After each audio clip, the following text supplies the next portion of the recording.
Donc, on va commencer par la transposition des gros vaisseaux. Et donc, la transposition des gros vaisseaux, c'est une des malformations cyanogènes les plus fréquentes qu'on observe chez les nouveau-nés. Pour un certain nombre d'aspects, j'irai assez vite puisque vous l'aurez déjà vu dans le cours sur les urgences. Et puis, on va surtout discuter de la prise en charge par la technique du switch artériel, même si j'évoquerai la prise en charge par d'autres méthodes dans certaines transpositions, soit parce qu'il s'agit de situations anciennes, donc comme les interventions de Senning ou de Mustard, donc la correction atriale, ou dans les transpositions complexes, mais j'évoquerai uniquement aujourd'hui la transposition des gros vaisseaux avec communication interventriculaire et sténose pulmonaire. Donc, si on parle des malpositions des gros vaisseaux, c'est un terme qui n'est pas beaucoup utilisé dans le langage anglo-saxon. Mais si on parle de ça en français, on va regrouper 4 malformations ou 4 groupes de malformations: les transpositions, les ventricules droits à double issue, les ventricules gauche à double issue, que je n'évoquerai pas aujourd'hui, mais vous avez un petit cours en ligne, et la transposition des gros vaisseaux anatomiquement corrigée. Je vous montrerai une ou deux images, il ne faut pas la confondre avec la double discordance, qui ne fait pas partie typiquement de ce groupe des malpositions. Donc, la transposition des gros vaisseaux, c'est une malformation qui est simple à décrire, puisqu'il s'agit de l'inversion des gros vaisseaux de la base. Le dessin est faux, ici, et c'est exprès que je l'ai laissé, puisque les vaisseaux sont réellement inversés, avec une artère pulmonaire qui donc sort du ventricule gauche au lieu de sortir du ventricule droit, mais qui est en contiguïté avec la valve mitrale, comme vous pouvez le voir sur le dessin. Et l'aorte sort du ventricule droit, ici, comme vous pouvez le voir, mais elle est normalement située au-dessus de l'infundibulum ou du conus, qui est théoriquement sous-pulmonaire, donc en discontinuité avec la valve tricuspide. Et donc, c'est véritablement une discordance ventriculo-artérielle, mais le dessin est faux, puisque vous voyez ici que l'aorte s'est encastrée juste en contact avec la valve tricuspide, ce qui n'est pas le cas dans une transposition des gros vaisseaux dont vous avez vu l'anatomie avec le professeur Houguel. Donc, brièvement, je vous montre quelques images que vous avez certainement déjà vues. Les vaisseaux ont un trajet parallèle, et donc c'est ce qu'on voit ici sur ce dessin. Il y a un conus sous-aortique, comme je viens de le dire. Il y a une continuité fibreuse entre la valve pulmonaire et la valve mitrale, même si on peut avoir des transpositions des gros vaisseaux et de conus. Là, dans la plupart des cas, l'aorte est située en avant et à droite de l'artère pulmonaire. Et quand on fait une analyse segmentaire selon Van Prague, dans la plupart des cas, il s'agit d'une disposition de type SDD, plus rarement de ILL, c'est-à-dire en miroir, et plus rarement, il s'agit d'une transposition des gros vaisseaux avec une aorte qui est, elle, mal posée, donc soit en situs solitus, SDL, soit en situs inversus, ILD. Mais retenez que dans la plupart des cas, on voit des détranspositions des gros vaisseaux. Et donc, voici ici à nouveau une transposition des gros vaisseaux, mais avec une petite différence par rapport à ce que je vous ai indiqué juste à l'instant, la course parallèle des deux vaisseaux. Mais vous voyez ici qu'il y a un conus sous-aortique qui est identifié par l'astérisque, mais aussi un conus sous-pulmonaire identifié par l'astérisque avec une discontinuité entre la valve mitrale que vous voyez ici et la valve pulmonaire que vous voyez là. Il y a en plus une communication interventriculaire. Et à nouveau, ici, une image de double conus pour vous dire que cette définition de la contiguïté mitro-pulmonaire n'est pas la définition de la transposition des gros vaisseaux, mais un aspect des plus fréquents. Quelques petites particularités anatomiques brièvement, parce qu'on va y revenir dans la prise en charge. La juxtaposition gauche des auricules, que vous voyez ici. Donc ici, avec les deux auricules qui sont situés à gauche, un spécimen avec une transposition des gros vaisseaux. Cette juxtaposition gauche des auricules est assez classique dans la transposition des gros vaisseaux et elle pose un problème dans la manœuvre de Rashkin quand celle-ci est faite en radioscopie, puisqu'on peut, de façon indue, cathétériser l'auricule droite qui donc, est appendue à l'oreillette droite, mais qui est située à gauche du massif auriculaire, et gonfler le ballon de Rashkin à tort dans cet auricule et créer une complication très grave. Deuxième particularité de la transposition des gros vaisseaux, il y en a bien d'autres, mais ici j'évoque celles qui vont nous servir, ce sont les distributions des artères coronaires. Dans la grande majorité des cas, c'est environ 70% des cas, la distribution des artères coronaires est normale. On appelle ça le type A quand on utilise la classification de Yacoub et Radley-Smith. Il y a bien d'autres classifications que vous pourrez lire dans les livres. Et dans donc 30% des cas, on a des variations de l'anatomie des artères coronaires qui posent des problèmes pour leur transfert lors de l'intervention de switch artériel, soit qu'elles décrivent des boucles autour des gros vaisseaux, ce qui peut conduire à leur étirement au moment de leur transfert, soit qu'elles soient situées entre les deux gros vaisseaux, ce qui va poser des problèmes de torsion et de rotation des artères coronaires lors de leur déplacement sur l'autre vaisseau, ou éventuellement un risque d'avoir à déstabiliser la commissure quand elles en sont extrêmement proches. On reviendra là-dessus tout à l'heure. Un mot très bref sur les mécanismes à l'origine de la transposition des gros vaisseaux. Et je pense que vous avez vu dans l'embryologie le phénomène de rotation du myocarde à la base des gros vaisseaux qui va donner leur configuration croisée à la fin. Et on vous a certainement dit que la transposition des gros vaisseaux n'était pas un problème de septation, puisqu'on voit ici que la septation entre l'aorte qui est ici en avant dans ce modèle animal et l'artère pulmonaire qui est ici en arrière, le septum est normal, y compris celui qui descend vers le ventricule. Mais par contre, au lieu d'avoir un croisement des gros vaisseaux, les vaisseaux sont parallèles et ceci est lié à un défaut de rotation de la base du myocarde, en particulier du myocarde sous-pulmonaire, qui va laisser l'artère pulmonaire au-dessus du ventricule gauche pendant tout le phénomène qu'on appelle le phénomène de wedging ou d'encastrement des gros vaisseaux de la base dans le cœur.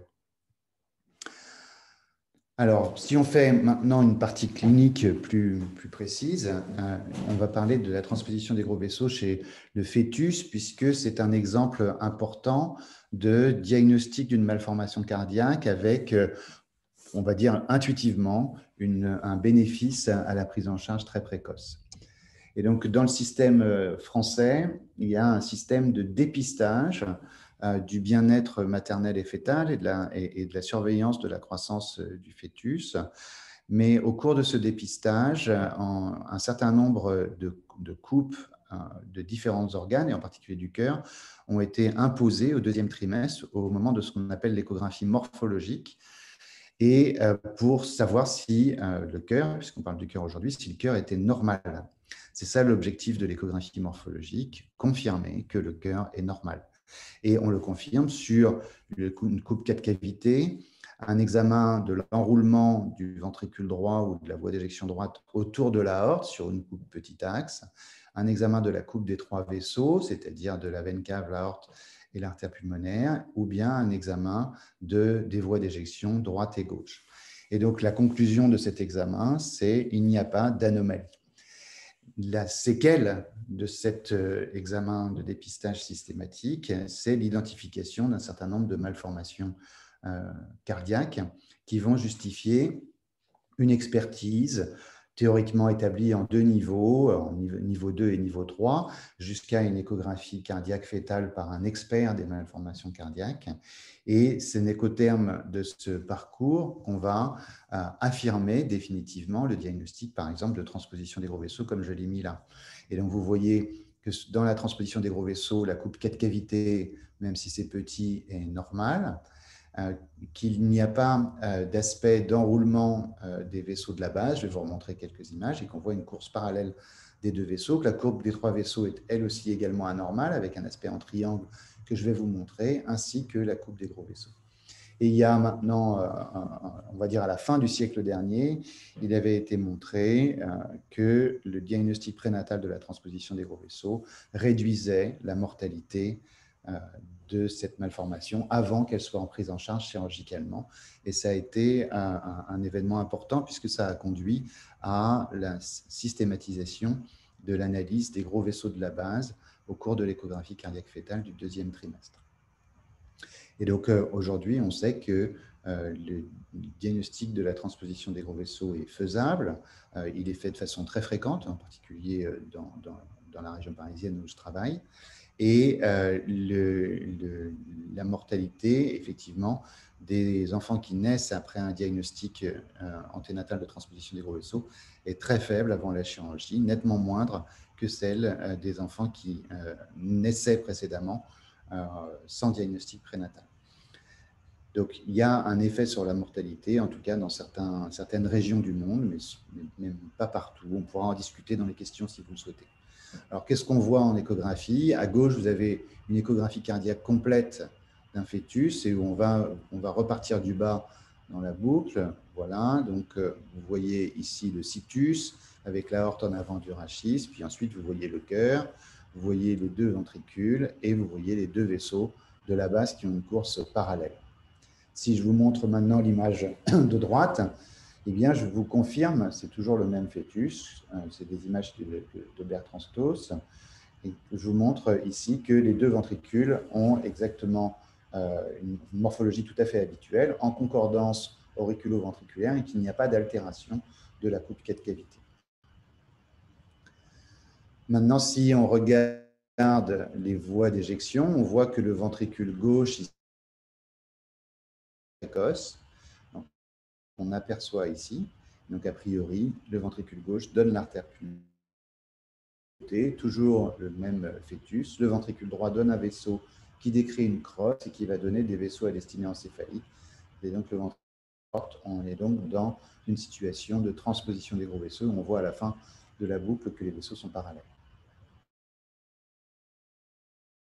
Voilà. Les complexités des interventriculaires, et vous voyez ici indiqué avec la flèche jaune cette communication. On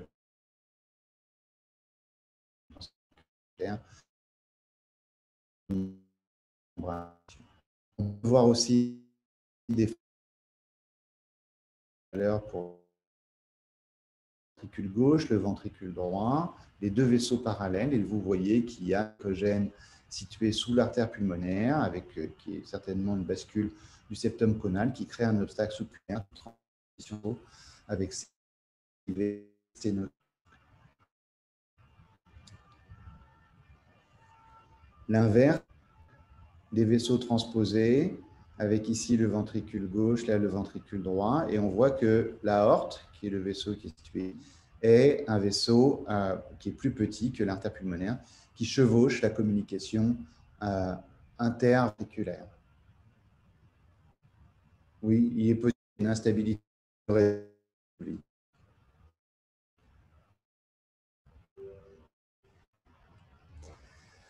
Donc, vous avez vu des exemples d'échographie. Maintenant, il y a des questions pratiques pour le diagnostic anténatal. Une des questions pratiques auxquelles j'ai déjà partiellement, c'est de savoir où devaient accoucher les femmes qui attendaient un bébé avec une transposition des gros vaisseaux dans une forme simple ou complexe, a priori dans un centre capable de faire les gestes d'urgence qu'on va voir juste après, en particulier une manœuvre de Rashkin. Donc, il y a nécessaire un transfert in utero qui doit être prévu vers ce type de centre. Anténatal, est-ce qu'on propose une amniosynthèse pour rechercher une anomalie chromosomique? La réponse est classiquement non, puisque s'il n'y a pas de malformation extracardiaque, cette condition, aucune malformation extracardiaque en échographie, il n'y a pas de justification à rechercher une anomalie chromosomique dans les transpositions des gros vaisseaux simples ou complexes, puisque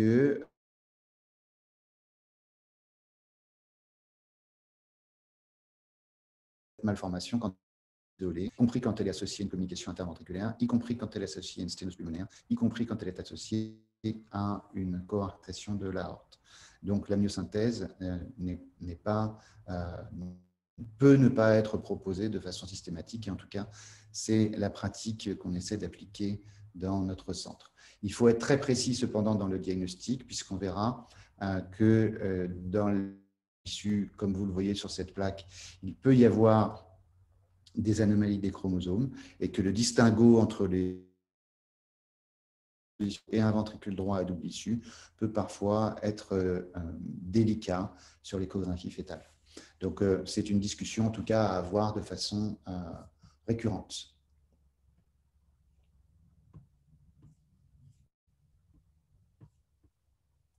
Oui, arrêtez de m'envoyer des messages sur le fait que le truc, ça coupe. J'y peux rien. Je suis dans un hôpital où le réseau est mauvais. C'est comme ça.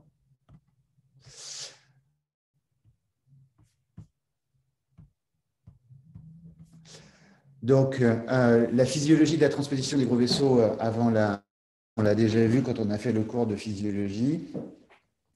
Ce n'est pas un problème de débit, de répartition du débit, puisqu'on a vu que la répartition du débit était normale, au moins à la sortie du cœur, mais c'est un problème de fonction, en particulier du lit artériolaire pulmonaire, qui va recevoir et du sang plus oxygéné va se vasodilater et en se vasodilatant, et c'est ce que je vous montre sur cette plaque que vous avez déjà vu dans le cours de physiologie, va réduire la nécessité qu'il y ait un shunt au travers du foramen, réduire la taille du foramen ovale et le fait qu'il y ait du sang plus oxygéné dans le canal artériel va éventuellement réduire la taille du canal artériel et aboutir à une reste natale des shunts que je vais voir juste après. Et pour le cerveau, le fait que le cerveau soit, entre guillemets, un peu moins oxygéné va aboutir à une vasodilatation artériobrale et éventuellement à des lésions excitotoxiques de la substance blanche qu'on observe de façon fréquente dans la transposition des gros vaisseaux. Voilà ici un aspect de foramen ovale dans une transposition des gros vaisseaux. Vous voyez que le septum primum est basculé vers l'oreillette gauche, que le trou est assez vaste. Et on a une transposition des gros vaisseaux au troisième trimestre. Vous voyez ici, le foramen ovale est petit et que le septum le couvre complètement. Et on peut imaginer tout à fait qu'après la naissance, ce septum primum vienne complètement obstruer la fosse ovale quand l'oreillette gauche se remplira, bien sûr physiologique, du débit pulmonaire après la première respiration. Donc voilà, il y a d'autres exemples ici de ce septum qu'on appelle hyperflopie et qui va recouvrir après la naissance le foramen ovale et justifier une manœuvre de Rashkin en urgence. Voici une image de fœtus que je vous ai déjà montrée avec une sténose ou une quasi-occlusion du canal artériel avant la naissance dans une transposition des gros vaisseaux avec les deux vaisseaux parallèles. Donc ça, on l'a déjà vu quand on a fait le cours sur la physiologie. La prise en charge néonatale va donc bien sûr dépendre de cela. Et donc la question est de savoir si on peut sélectionner des patients pour les faire naître à même de faire une manœuvre de Rashkin en fonction de l'anatomie de leur foramen ovale ou de leur canal artériel avant la naissance. Et la réponse est globalement non. C'est-à-dire que autant il est facile de prédire que ceux qui ont un tout petit foramen ovale et un canal artériel à moitié fermé avant la naissance vont aller mal, autant il est quasiment imprévisible de dire si ceux qui ont en apparence en échographie un large foramen ovale et un large canal artériel risquent d'aller mal ou pas dans les premières minutes de la vie.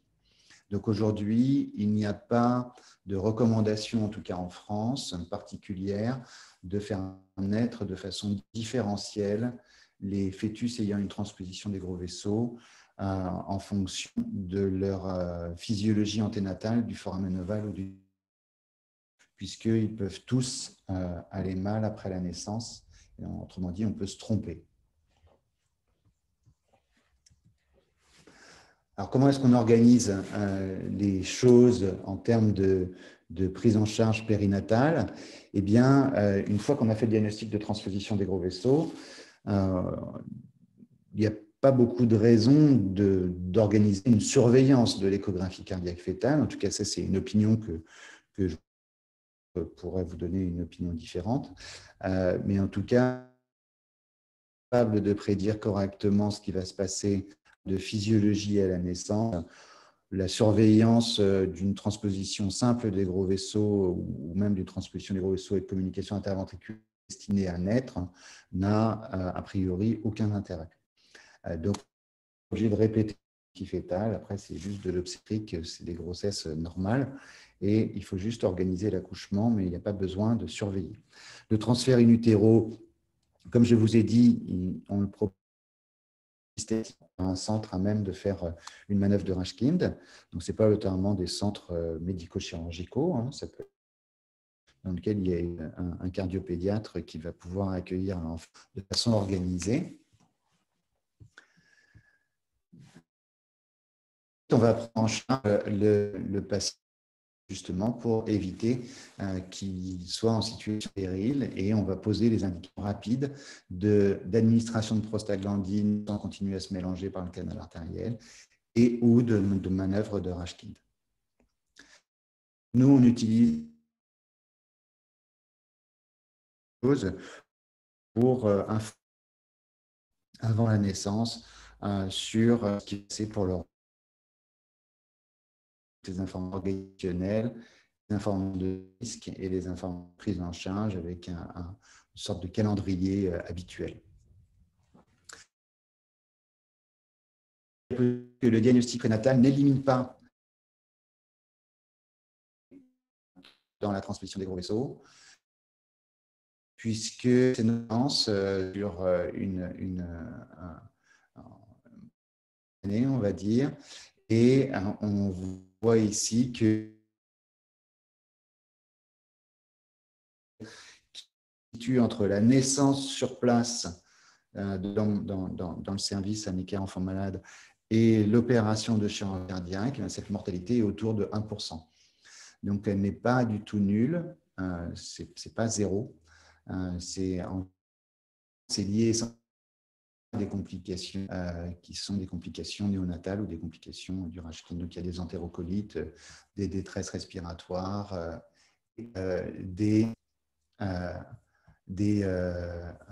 comment dire, de la mortalité liée à des complications du geste de la manœuvre de Rashkind.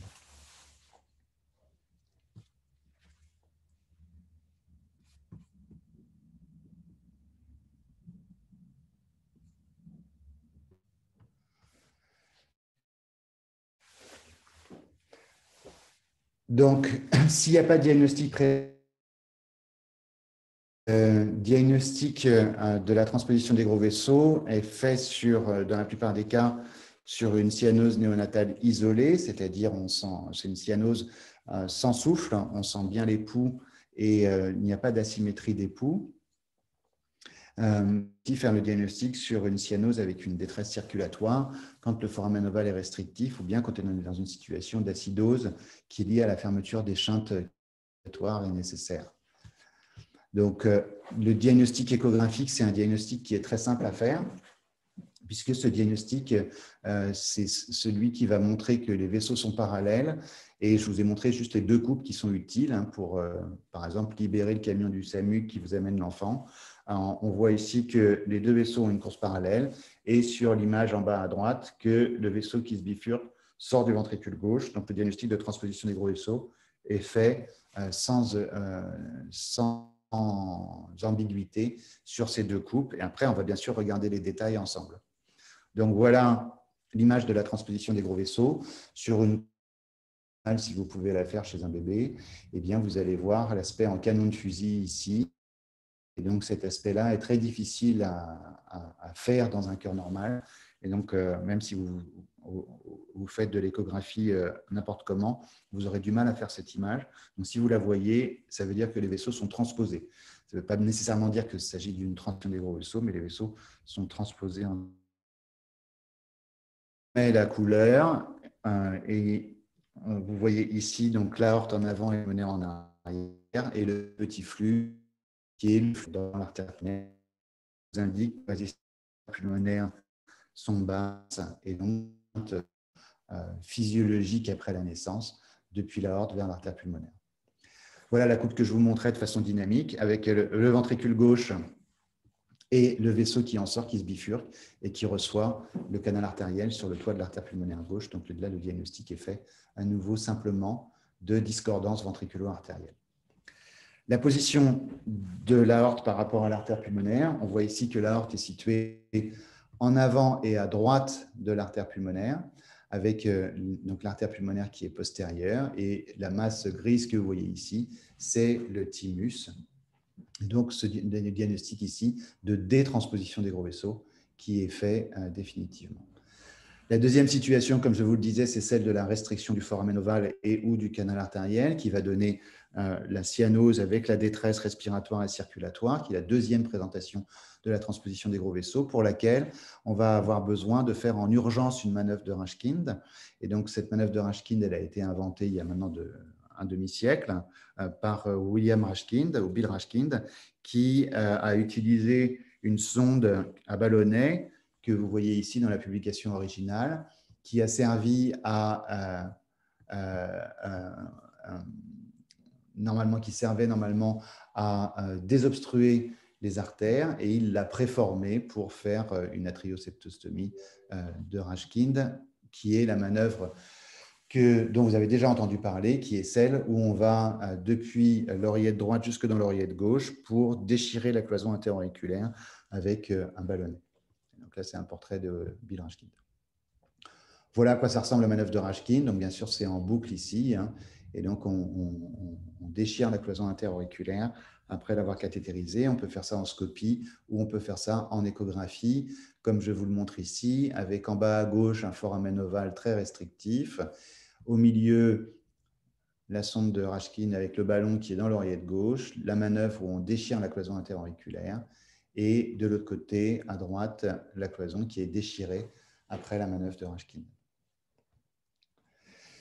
Donc la manœuvre de Rashkind, c'est une manœuvre qui est une manœuvre qui est délicate, on va dire. Hein. Donc quand on dit délicate, c'est-à-dire que c'est une manœuvre qui peut être difficile, surtout si elle est faite dans une situation de péril, parce que le foramen ovale peut être très petit, ça peut être difficile à cathétériser. Si les enfants ont déjà plusieurs jours, on ne pourra pas passer par l'ombilic. Il faut donc savoir cathétériser la veine fémorale des petits, mettre un gros introducteur et faire un geste dans une situation qui peut être une situation d'acidose profonde et de grande insuffisance circulatoire. Donc, ça peut être une manœuvre délicate. Ça peut être aussi une manœuvre délicate du fait de la juxtaposition gauche des auricules que j'ai évoquée tout à l'heure. Et il a été montré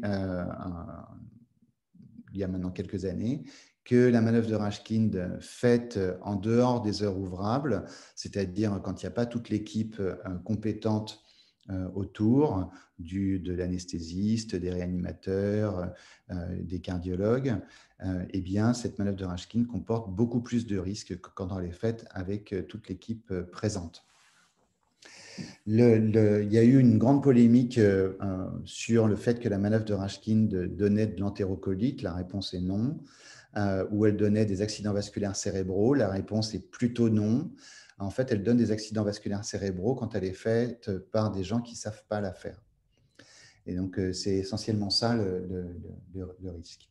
Donc, retenez simplement que la manœuvre de Rashkind, ce n'est pas une manœuvre toute simple, et que cette manœuvre doit être faite par des gens compétents dans des endroits qui sont des endroits dédiés au cathétérisme du petit et par des gens très expérimentés.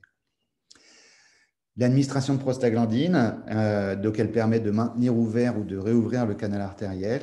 Alors, la discussion est de savoir à quel moment on va donner la prostaglandine, quand est-ce qu'on va faire un Rashkind et quand est-ce qu'on va faire les deux ou rien.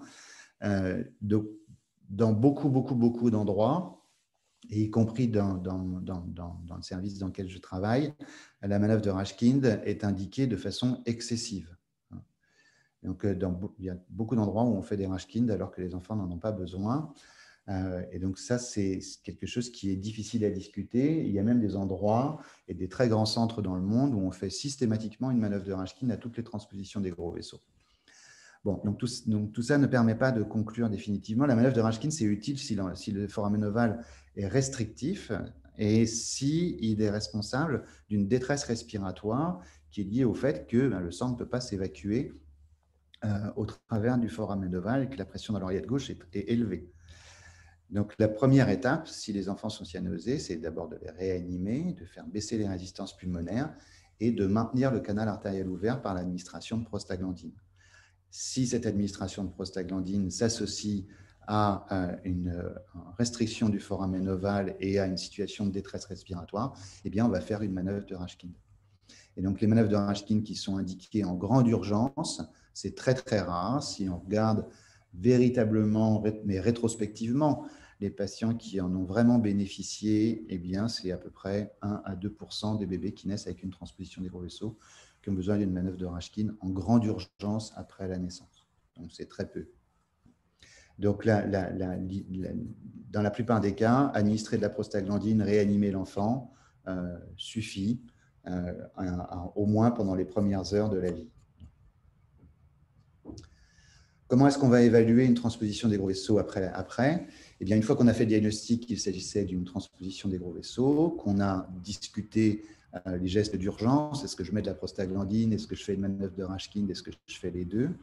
Eh bien, on va regarder ce qui va être nécessaire pour réparer la malformation. Bien, donc, il y a un certain nombre de choses fondamentales à regarder. On a déjà regardé le foramen ovale et le canal artériel, et on va ensuite regarder les détails. Enfin, les détails qui sont des détails de très grande importance. D'abord, on va regarder la taille des ventricules, et je vous rappelle que les choses vont être à l'envers, puisque si le ventricule droit est petit, eh bien, c'est l'aorte qui va être plus petite, et donc c'est là où il va y avoir un risque de coarctation de l'aorte. Si le ventricule gauche est petit, il faut vérifier l'artère pulmonaire, puisque c'est dans cette situation qu'on va avoir des obstacles sous-pulmonaires. Il faut préciser l'anatomie des valves auriculo-ventriculaires, en particulier regarder s'il y a des malformations de la valve mitrale ou de la valve tricuspide. Les malformations de la valve mitrale peuvent être problématiques. Les malformations de la valve tricuspide peuvent également conduire à des difficultés de réparation, comme certains straddling de la valve tricuspide. Et puis enfin, on va regarder l'anatomie des artères coronaires pour savoir s'il y a un risque augmenté de difficultés de transfert. Donc, quand on discute avec le chirurgien qui va faire le switch artériel, bien évidemment, les questions qui vont être importantes, c'est est-ce qu'il y a une coronaire anormale? Est-ce qu'il faut que j'aille voir l'arche aortique? Donc, est-ce que l'arche est hypoplasique? Est-ce qu'il y a une coarctation? Bien sûr, est-ce qu'il y a une communication interventriculaire? Quelle est la position respective des vaisseaux? C'est ce que j'ai écrit par side by side, qui peut poser des problèmes de transfert même si l'anatomie est normale. Est-ce qu'il y a une discongruence importante entre l'aorte et l'artère pulmonaire? Parce que si l'aorte et l'artère pulmonaire sont fortement discongruentes, il peut y avoir des difficultés à faire le switch artériel. Et est-ce qu'il y a un malalignement commissural, ce qui là aussi peut poser des problèmes de transfert des artères coronaires et de positionnement du néo-orifice coronaire. Donc, un exemple de transposition complexe ici, où on voit sur la gauche les deux ventricules, les deux vaisseaux parallèles, donc l'artère pulmonaire que je vous montre avec la flèche, l'aorte qui est un peu petite, et on voit qu'il y a une bascule antérieure du septum conal avec une aorte qui est franchement plus petite que l'artère pulmonaire. Et donc, on peut imaginer chez ce patient qu'il peut y avoir une pathologie de l'arche aortique liée à cette déviation antérieure du septum conal avec l'aorte transposée. Et c'est ce qu'on voit ici sur cette coupe des trois vaisseaux, avec une grosse artère pulmonaire, la petite veine cave qui est ici, l'aorte qui est franchement plus petite que l'artère pulmonaire, et les vaisseaux qui sont côte à côte. Vous voyez que par rapport au plan frontal, les vaisseaux sont côte à côte, ce qui peut poser également des problèmes de transfert des artères coronaires. Et puis, vous voyez sur la coupe suprasternale qu'il y a une coarctation de l'aorte après une assez longue hypoplasie de l'arche aortique entre le tronc artériel brachiocéphalique et l'isthme.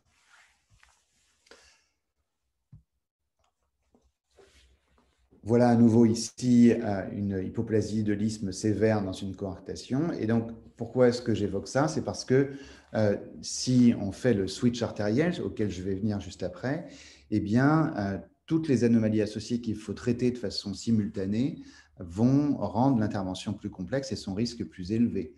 Et donc, ici, on voit les techniques pour réparer l'arche aortique. Alors, soit on fait une sorte de Crawford, ce que vous voyez sur l'image en bas, ici en rouge, ou bien on est obligé de patcher complètement la néo-aorte pour l'élargir depuis son origine jusqu'à l'isthme aortique, donc un grand patch de réparation. Donc, on imagine bien que l'intervention sera beaucoup plus complexe que dans une transposition simple des gros vaisseaux, s'il faut réparer l'aorte, fermer une communication interventriculaire ou avoir un déplacement des artères coronaires plus complexe.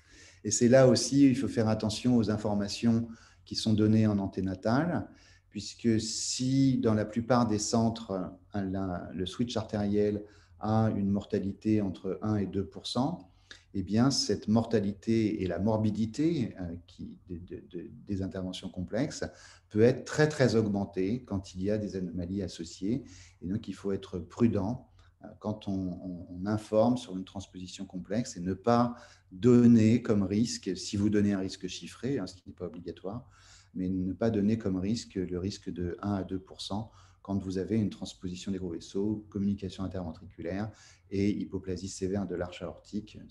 Le risque n'est pas du tout celui-là. Voici des exemples de dyscongruence aortopulmonaire. Donc, sur l'image de gauche, vous voyez que l'artère pulmonaire est petite et l'aorte est grosse. Donc, c'est une détransposition des gros vaisseaux, mais la dyscongruence est dans l'autre sens. Et donc là, le risque, c'est d'avoir un obstacle sous-pulmonaire quand le patient est en transposition des gros vaisseaux, mais quand vous allez le réparer en switch artériel, d'avoir un obstacle sous-aortique. Et ici, c'est à peu près ce que je vous ai montré tout à l'heure, mais avec une dyscongruence moindre, l'aorte est un peu plus petite que l'artère pulmonaire. Le conus sous-pulmonaire, là aussi, comme je vous l'ai montré sur la coupe précédente, ici, on a un conus sous-pulmonaire qui va être décalé vers l'avant, et puis là, qui va être décalé vers l'arrière. Donc, c'est exactement le même raisonnement que celui qu'on peut avoir dans une tétralogie de Fallot, dans les interruptions de la crosse aortique. C'est-à-dire que tout décalage du septum conal sous un des gros vaisseaux comporte un risque d'obstruction en position de transposition des gros vaisseaux du vaisseau sous lequel le septum est décalé, mais après le switch, eh bien, ça sera un risque d'obstruction sous le vaisseau qui aura été switché. Donc, par exemple, ici, dans cette bascule postérieure du septum conal, dans une transposition des gros vaisseaux, eh bien, avant que le patient ait été opéré, il s'agit d'un obstacle sous-pulmonaire. Et puis après, le risque, c'est d'avoir une sténose sous-aortique. Donc, il faudra tenir compte de ça pour la stratégie chirurgicale. Les communications interventriculaires, là aussi, c'est un sujet qui est important dans les transpositions des gros vaisseaux, puisque vous avez certainement vu dans la tétralogie de Fallot, ou les différentes formes de tétralogie de Fallot, ou les cardiopathies conotroncales en général, que la communication interventriculaire était toujours une communication interventriculaire de la voie d'éjection.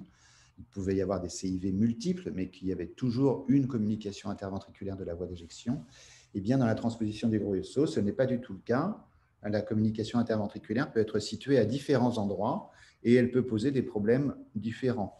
Donc, sur l'image de droite, ici, il s'agit d'une CIV de la voie d'éjection avec un malalignement du septum conal déplacé vers l'avant sous l'aorte. Et donc, cette CIV, c'est une CIV banale, musculaire, qu'on va fermer. Et si je vous montre ici l'image de gauche, c'est une CIV située dans le septum d'admission. Et donc, les CIV du septum d'admission vont exposer l'enfant à un risque plus élevé de bloc auriculo-ventriculaire au moment de leur fermeture contemporaine du switch artériel. Et donc, il faudra tenir compte de ça en termes d'information et de morbidité. Les communications interventriculaires périmembraneuses existent aussi dans les transpositions des gros vaisseaux. Vous la voyez sur l'image de droite, elles ne posent pas véritablement de problème particulier, même si elles peuvent être un peu moins simples à fermer que les CIV musculaires de la voie d'éjection. Mais si on parle des CIV musculaires, eh bien, quand elles sont grandes et qu'elles sont situées vers l'apex, elles ne sont pas sans poser des problèmes, puisque si on fait un switch artériel dans une transposition des gros vaisseaux et qu'on dit au chirurgien il faut fermer la CIV, eh bien, fermer la communication interventriculaire quand elle est grande et située très loin dans le septum musculaire, c'est très délicat. Et donc, on peut être amené à avoir des stratégies d'attente chez ces patients qui ont des CIV difficilement fermables en même temps que le switch artériel.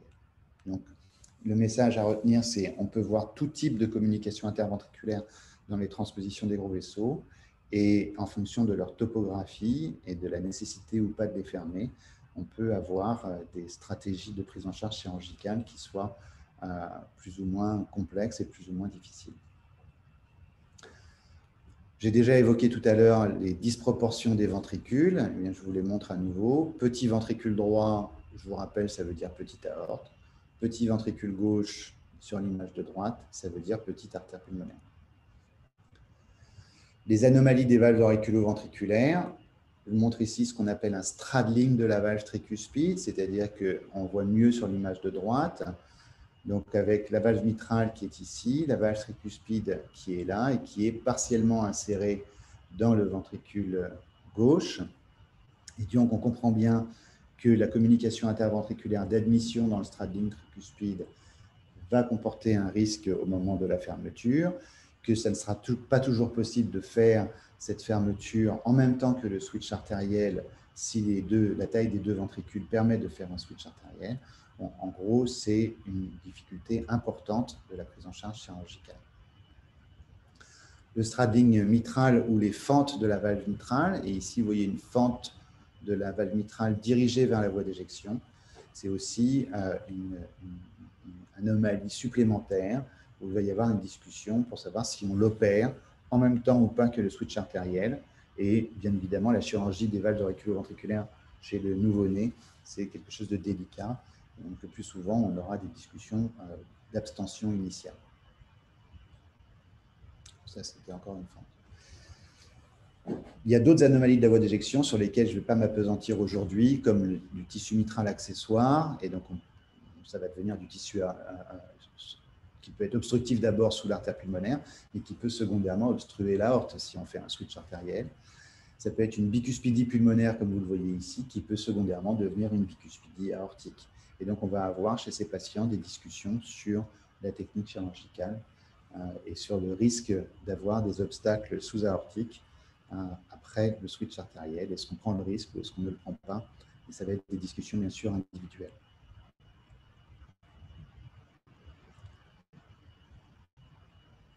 Je vais répondre à vos questions après. Pour les artères coronaires, c'est un petit peu plus difficile sur les échographies si on n'est pas tout près. Donc, on va regarder pour les artères coronaires ici s'il y a des aspects de malalignement, s'il y a des coronaires entre les deux vaisseaux. On va le revoir plutôt un petit peu après. Donc là, on voit ici une boucle coronaire postérieure sur l'image de gauche. Je reconnais que ce n'est pas facile à voir. Et puis ici, une boucle antérieure sur l'image de droite.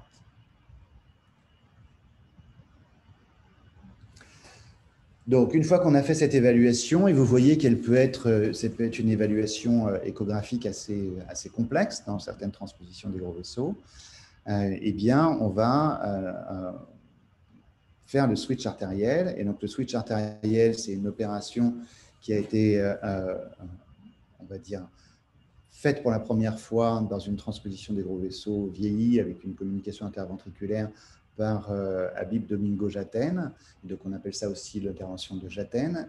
Et si vous regardez attentivement ce schéma extrait de la publication originale, vous voyez que ce schéma est globalement n'est pas celui d'un switch tel que je vais vous le montrer, puisque l'artère pulmonaire enfin les branches pulmonaires restent là où elles étaient, c'est-à-dire en particulier l'artère pulmonaire droite dans la concavité de la crosse. Et donc, on inverse les gros vaisseaux, on transfère les artères coronaires et puis on resuture les gros vaisseaux. En fait, si on laisse l'artère pulmonaire, les branches de l'artère pulmonaire là où elles sont, on est obligé de mettre un morceau de tube parce que sinon c'est trop loin. Et donc, c'est pour ça que la manœuvre de Lecomte a été inventée par Yves Lecomte et elle consiste à décroiser l'artère pulmonaire, c'est-à-dire l'artère pulmonaire est en arrière de l'aorte, comme je vous l'ai montré à plusieurs reprises. Et dans la manœuvre de Lecomte, inventée par Yves Lecomte, dont vous voyez la photo à gauche, eh bien, les artères pulmonaires sont ramenées en avant de telle sorte qu'il n'y ait pas de distance entre l'ancien culot aortique et la bifurcation pulmonaire et qu'on puisse avoir une suture directe sans interposition de prothèse, ce qui est bien évidemment quelque chose de fondamental chez les nouveau-nés, puisque si on met une prothèse, eh bien, elle ne va pas grandir. Et donc, c'est ça qui a révolutionné la technique du switch artériel telle qu'elle est faite aujourd'hui. Donc, la technique va consister à couper les deux gros vaisseaux, à détacher les deux ostia coronaires, à décroiser les vaisseaux par la manœuvre de Lecomte, puis à réimplanter les ostia coronaires dans la néo-aorte et enfin à réparer les deux gros vaisseaux. Donc, je vous montre cette technique. Ce sont c'est une vue chirurgicale d'une opération faite par le professeur Reski. Donc, on ouvre le péricarde, on prend un petit morceau de péricarde qui sert de péricarde de l'enfant, hein, qui va servir après à réparer l'artère pulmonaire.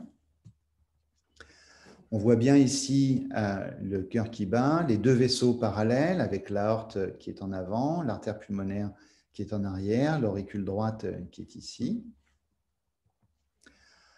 Donc là, le cœur a été cannulé. Voilà, le cœur s'arrête. On injecte ici la cardioplégie directement dans l'aorte. Voilà, vous voyez que le cœur s'arrête de battre. Et une fois que le cœur s'arrête de battre, eh bien, on lie les canules caves. Et puis, le chirurgien coupe les gros vaisseaux, d'abord l'aorte ici, et puis ensuite l'artère pulmonaire ici. Voilà, donc on expose les deux vaisseaux, puis on fixe les vaisseaux. Là, on prélève le premier ostium coronaire, donc on fait avec une collerette autour qui va permettre de le réimplanter et de le suturer. Et vous voyez au milieu de cette collerette, vous voyez derrière le ciseau l'orifice coronaire, et puis de l'autre ostium, on voit aussi l'orifice coronaire et donc la collerette qui est prélevée. Voilà. On dissèque ensuite largement la coronaire pour pouvoir la mobiliser. D'accord ? Donc c'est ce qu'il est en train de faire là. Puis le temps suivant consiste à réimplanter dans la néo-aorte, c'est-à-dire là où il y avait avant l'artère pulmonaire, chaque ostium coronaire. Donc voilà, donc on découpe, on fait un trou dans la néo-racine aortique. On regarde si la coronaire va bien, si elle n'est pas étirée, puis le chirurgien la réimplante. Donc d'abord ici la coronaire droite, puis ensuite il va réimplanter l'ostium gauche. Voilà. Puis on ferme l'aorte. Alors là, c'est la manœuvre de Lecomte. Donc, on dissèque loin les artères coronaires. L'artère pulmonaire est sur le clan, là, d'accord ? Et ensuite, on passe l'aorte entre les deux branches pulmonaires. Voilà, donc là, il dissèque l'artère pulmonaire gauche. Le clan est là sur l'artère pulmonaire. On voit les deux branches. Et puis ensuite, on passe dans le triangle entre les deux branches, l'aorte qu'on va réparer après. Donc, c'est la manœuvre de Lecomte. Puis enfin, là, le chirurgien finit l'intervention, après avoir suturé l'aorte, on avait vu le début tout à l'heure, en refermant les trous qui ont été faits dans l'ancien culot pulmonaire pour prélever les ostia coronaires avec un patch de péricarde de l'enfant. On fait ça à cœur battant et l'opération est terminée. Et donc, cette opération de switch artériel va conduire à avoir le schéma que vous voyez ici à droite, après celui de la transposition des gros vaisseaux à gauche, avec donc des vaisseaux qui sont donc, détransposés, donc switchés. Il y a un patch sur l'artère pulmonaire ou un patch qui a réparé le trou fait par le prélèvement des ostia coronaires, l'aorte sur laquelle les coronaires sont réimplantés et suturés, et puis l'artère pulmonaire droite qui est en avant de l'aorte ascendante puisqu'elle a été décroisée. Et donc, quand on fait une échographie après un switch artériel, eh bien, si vous regardez l'image de droite, vous voyez que les deux culots sont toujours parallèles, puisque les deux culots n'ont pas été changés de position. Et vous voyez que l'artère pulmonaire, ici, chevauche, comme les jambes d'un cavalier sur le torse du cheval. Donc, les deux branches pulmonaires chevauchent l'aorte ascendante. Et donc, on voit ça à nouveau sur cette coupe-là. C'est après le switch artériel. On voit qu'on a toujours le début parallèle des gros vaisseaux, mais si vous regardez attentivement, vous voyez l'artère pulmonaire droite qui passe en avant de l'aorte ascendante. Et donc, c'est ce qu'on voit aussi mieux ici. Voilà, donc l'aorte ici et les deux branches pulmonaires, la branche droite et la branche gauche, à cheval sur l'aorte. Et que vous voyez également sur ce scanner, l'artère pulmonaire droite ici, donc en avant de l'aorte, et puis ici, l'artère pulmonaire gauche du patient, l'aorte ascendante, l'aorte thoracique descendante et la veine cave. Et voici cet aspect de la manœuvre de Lecomte avec l'aspect habituel, un peu étiré de l'origine des deux branches pulmonaires. Donc, qu'est-ce que vont devenir ces patients après une intervention de switch artériel ? Eh bien, on va les surveiller pour dépister qu'il n'y a pas de problème sur les structures qui ont été touchées pendant le switch, c'est-à-dire l'artère pulmonaire, les artères coronaires et puis la néo-racine de l'aorte. Et donc, on sait qu'aujourd'hui, avoir eu un switch artériel, ça confère une espérance de vie sans aucun événement cardiovasculaire qui est a priori normale, même si en regardant attentivement, il y a quelques événements, et là c'est sur un papier qui a suivi pendant 25 ans, il y a quelques épisodes d'arythmie, il y a très peu de problèmes coronaires, et il y a très peu de réintervention dans le post-switch, puisque là vous voyez qu'à la fin, à 25 ans, si on met tous les problèmes cardiovasculaires qui sont survenus, c'est 5% des patients. 5%, ce n'est pas rien, mais ce n'est pas non plus très fréquent. Donc, qu'est-ce qui peut se passer comme problème? Eh bien, on va les voir les uns après les autres en donnant leurs mesures. D'abord, des problèmes sur les artères pulmonaires. Est-ce qu'il peut y avoir des problèmes d'artères pulmonaires chez les patients qui ont été opérés d'un switch artériel, puisqu'il y a des patchs qui peuvent se rétracter, déformer les AP. On va voir si c'est vrai ou pas. Les problèmes d'obstruction des artères coronaires, des problèmes de dilatation ou de fuite de la valve aortique, et puis deux problèmes annexes, l'hypertension pulmonaire et les problèmes neurodéveloppementaux de ces patients, comme de tous les patients qui ont été opérés en période néonatale d'une cardiopathie congénitale. Donc, si on parle de l'artère pulmonaire, aujourd'hui, c'est très rare d'avoir des complications sur les artères pulmonaires dans des transpositions simples des gros vaisseaux. Je vous montre ici ces angiographies qui sont un peu datées, mais qui peuvent montrer ici une dilatation du culot avec une hypoplasie des deux branches, là une sténose de l'artère pulmonaire droite, là une sténose de l'artère pulmonaire gauche. Ces complications sont devenues rares, même si on peut voir de façon assez fréquente des asymétries, comme vous le voyez ici, du fait d'une plicature après la manœuvre de Lecomte. Le plus souvent, ça n'a pas de conséquences sur la perfusion pulmonaire. Il y a très peu d'asymétrie de perfusion, donc il y a très peu de nécessité, si l'opération est faite correctement, de réintervenir sur les branches pulmonaires.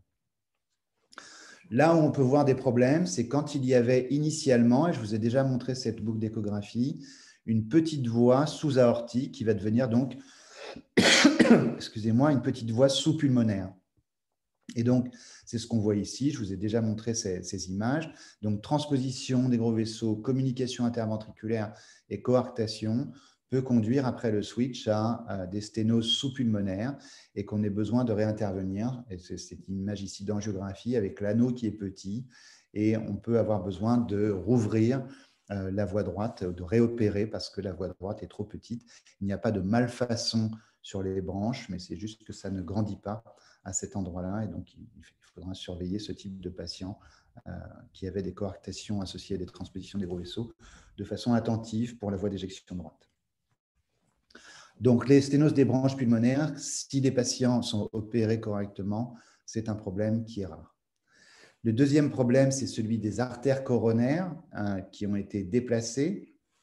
Et donc, il y a eu beaucoup de travaux qui ont été faits. Et si on en donne une brève actualité, aujourd'hui, on sait qu'il y a de très nombreux facteurs, comme le type coronaire initial, que j'ai déjà évoqué tout à l'heure, mais aussi la relation spatiale entre les gros vaisseaux, qui va donner un risque d'obstruction coronaire après. Mais si on regarde les derniers travaux qui ont été faits sur ce risque lié à l'anatomie coronaire initiale, ce que je voudrais que vous reteniez, c'est qu'il n'y a pas de distribution coronaire particulière en dehors des trajets congénitalement sténosés, c'est-à-dire qu'on appelle les trajets intramuraux.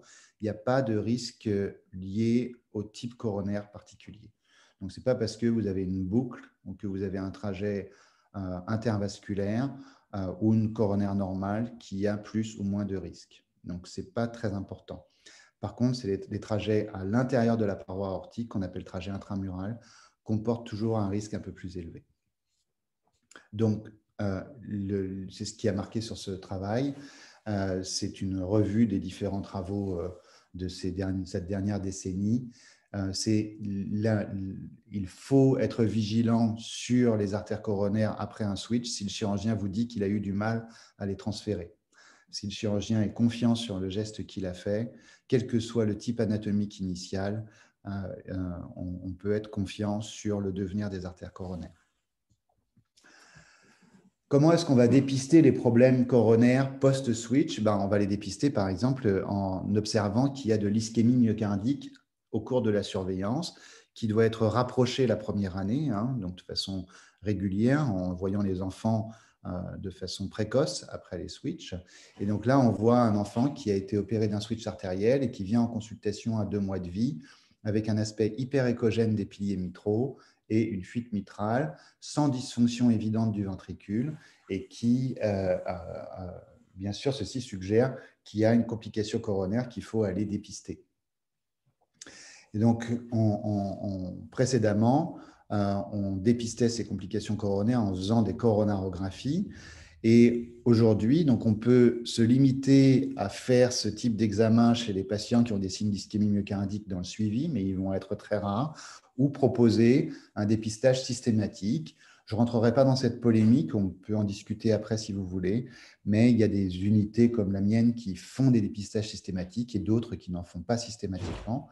Et donc, on ne fait plus de coronarographie sélective pour dépister des complications coronaires, généralement vers l'âge de 4-5 ans, mais on fait des scanners et on a aussi fait évoluer la technique du scanner. Vous voyez ici un scanner fait au début des années 2000 avec beaucoup de rayons X, donc une très belle qualité d'image, et on voit les artères coronaires très loin chez cet enfant de 4 ou 5 ans.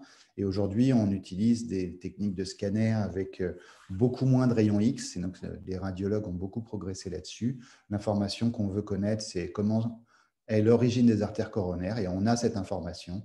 Et ici, ces coronaires sont normales. Alors, bien sûr, l'image est moins jolie, mais il faut savoir limiter les rayons X si on veut faire des examens systématiques, puisque vous savez qu'ils ont une vraie toxicité et qu'ils exposent à un risque non négligeable de cancer chez l'enfant, en particulier quand on fait des scanners.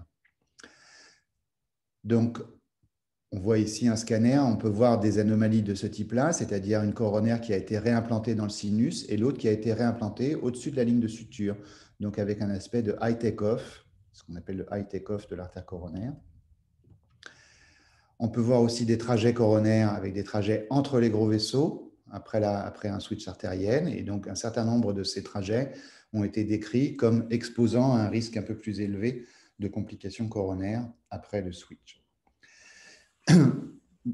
Juste pour alimenter avec une diapositive la polémique sur il faut ou il ne faut pas faire de dépistage systématique, je vous montre ce travail qui a été fait en Hollande, qui est une méta-analyse, et qui dit que l'imagerie coronaire de routine chez des patients qui sont asymptomatiques, qui ont eu un switch artériel, n'est pas justifiée car son rendement est mauvais, c'est-à-dire qu'elle ne permet pas de dépister ni en termes de sensibilité ou de spécificité, de façon totalement efficace, les patients qui ont des complications coronaires.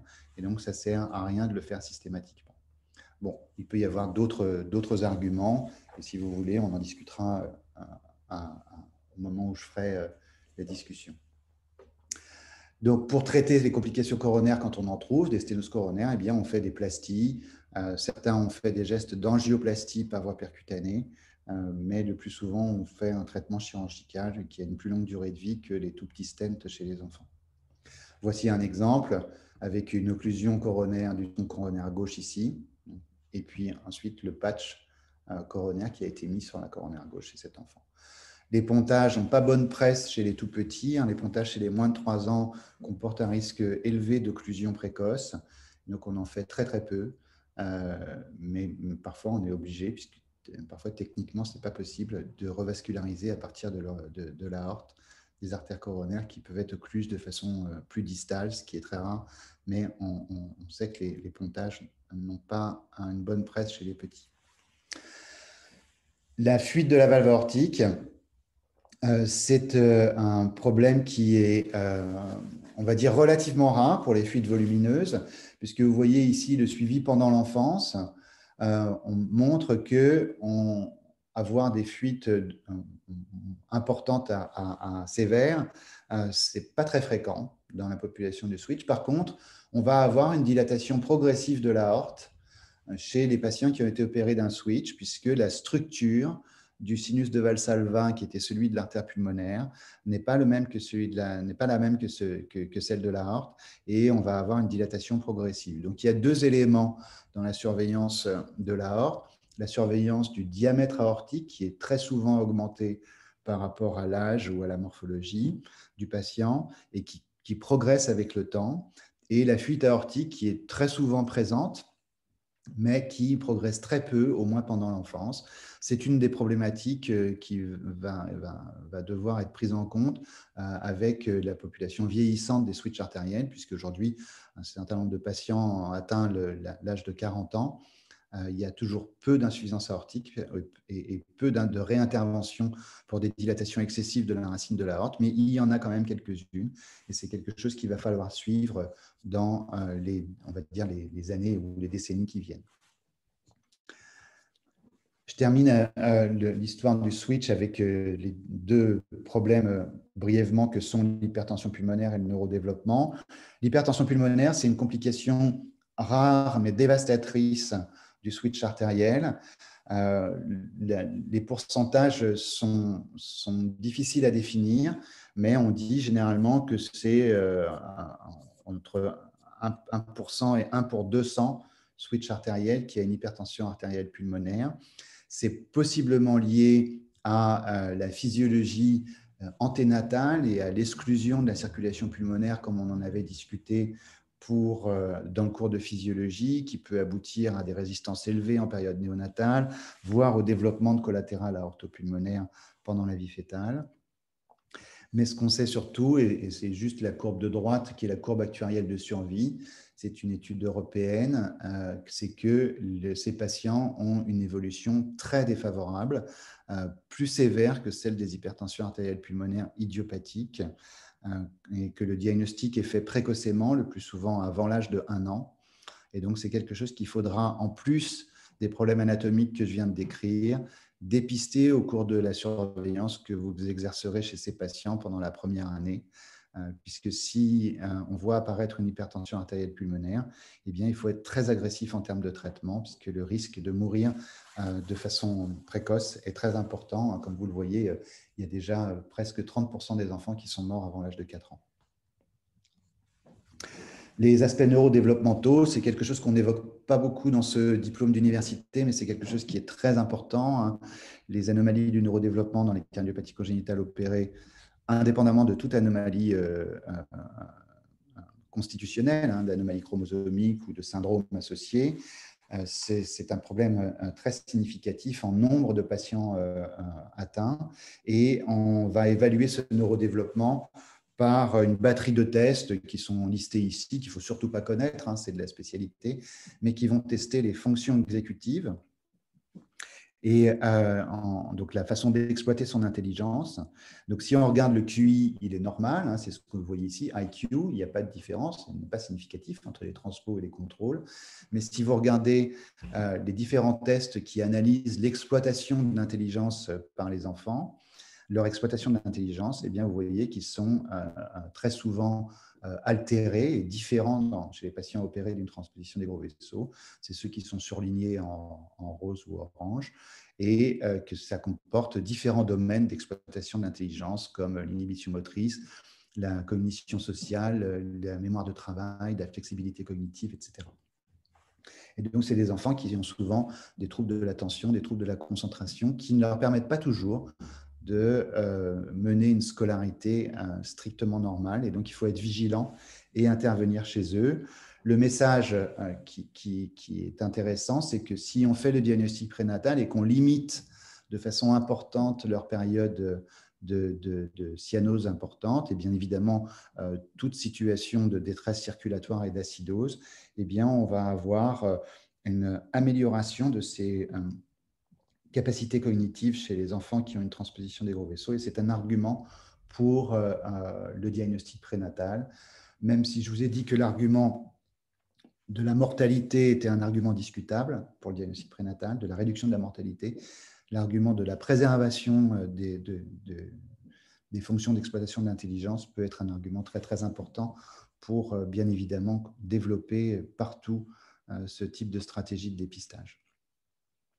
On sait aussi que ces anomalies neurodéveloppementales peuvent avoir un impact chez l'adulte, et là, c'est un travail de Léa Casmi dans notre équipe qui a montré que la proportion d'adultes qui avaient des difficultés à exploiter son intelligence était importante, puisque pour des difficultés mineures, il y avait environ 30% des adultes et 4 à 5% qui avaient des difficultés importantes d'exploitation de leur intelligence. Donc, cet aspect ne concerne pas que les enfants à la maternelle, mais aussi les futurs adultes que nous prenons en charge. Si vous voulez, je fais une pause ici pour répondre à vos questions avant de passer à la deuxième partie. Donc, je vais regarder... je vais regarder vos questions.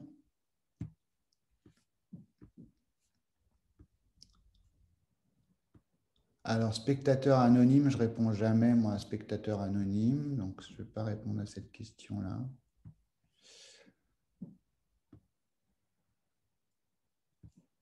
Est-ce que vous avez des questions? C'est une règle de vie. Hein. Je ne réponds pas au numéro de téléphone que je ne connais pas et je ne réponds pas aux spectateurs anonymes. Donc, comme il n'y a que spectateurs anonymes qui posent des questions, je ne vais pas répondre à ces questions. Donc, si vous n'avez pas de questions, on va continuer avec la suite, puisqu'il faut que dans l'heure qui vient, je vous parle des stratégies de transposition complexe. Congruence orthopulmonaire, ça veut dire même taille. Délai entre la naissance et le switch, il faut opérer les patients entre le 5e et le 7e jour.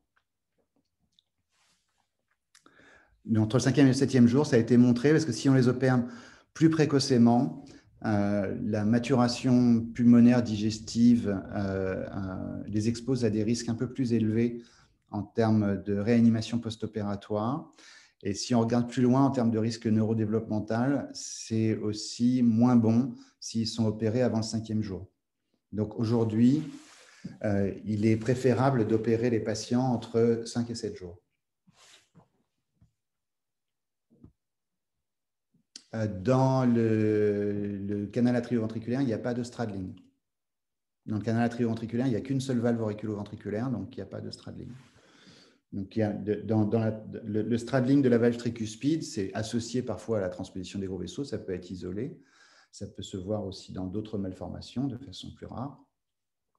Et donc, c'est une anomalie qui n'a rien à voir avec le canal atrioventriculaire. Et donc, il n'y a pas de straddling dans les CAV. On ne fait surtout pas de diagnostic anatomique par un scanner pré-switch de la distribution des artères coronaires. Jamais. On ne fait jamais ça. En fait, la politique, c'est une politique discutable. C'est-à-dire que dépister les complications post-switch des artères coronaires par le scanner, si on ne le fait pas, chez un enfant qui va très bien, je ne suis pas du tout convaincu personnellement qu'on ait tort. Il y a beaucoup d'équipes qui ne font pas de dépistage systématique, qui s'en portent très bien, et les enfants aussi, et les adultes aussi. Donc le dépistage, ça peut être pour continuer à décrire un certain nombre de problématiques, ou ça peut être pour identifier des patients à risque à l'âge adulte. Il y a différentes stratégies, mais en tout cas, en termes de rendement, le dépistage n'est pas considéré comme bon. Nous, on pense qu'il faut continuer à le faire, mais je vous ai montré la méta-analyse qui dit le contraire. En tout cas, je pense que c'est un sujet qu'il faut débattre. Mais en tout cas, on ne fait pas avant l'opération. Alors, ça serait très bien de faire une IRM cérébrale avant la chirurgie réparatrice. Pour ça, il faut être dans des pays qui sont plus riches que la France. Parce que nous, on n'a pas les moyens de faire ça. On n'a pas suffisamment d'IRM pour faire des IRM des nouveau-nés avant-après. Ce serait bien sûr très, très bien. Ce serait bien aussi de suivre le développement cérébral de ces enfants. Mais il n'y a aucun moyen pour faire ça techniquement. Il n'y a pas la place pour le faire. Donc, le coroscanner, nous, on fait, encore une fois, donc je vous ai dit, on n'est pas obligé de le faire. Nous, quand on le fait chez des enfants asymptomatiques, c'est-à-dire des enfants qui vont très bien, je ne parle pas des enfants qui ont des symptômes d'ischémie. Quand il y a des symptômes d'ischémie électrique, échographique ou clinique, bien sûr, on va faire de l'imagerie coronaire tout de suite, d'accord ? Mais s'il n'y en a pas, Nous, on fait un dépistage quand ils sont en grande section de maternelle par un scanner des artères coronaires. On aimerait bien utiliser une technique non irradiante, mais on n'en a pas qui soit suffisamment fiable aujourd'hui. En tout cas, l'IRM ne nous permet pas d'avoir un diagnostic suffisamment précis. Et ensuite, on ne fait plus rien. On ne fait plus du tout, si les artères coronaires sont normales, à 5 ans, on ne fait aucun autre examen. Donc ça, on l'a montré très clairement. Ça, par contre, on peut l'affirmer, c'est-à-dire qu'on a fait beaucoup d'examens de contrôle par IRM ou éventuellement d'autres techniques d'imagerie, mais surtout en IRM, et on a montré qu'il n'y avait pas de nouvelles anomalies coronaires qui apparaissaient avec le temps quand les coronaires étaient normales à 5 ans. Donc, on ne fait rien d'autre. Donc, pour réopérer des patients adultes qui ont des dilatations de l'aorte secondaire,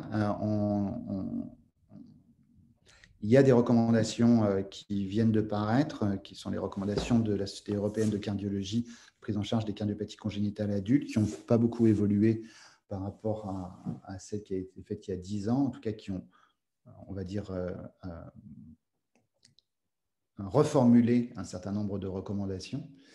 Et le diamètre pour opérer des vaisseaux dilatés quand ils ont déjà été opérés dans les cardiopathies congénitales, c'est au-delà de 50 et voire au-delà de 55.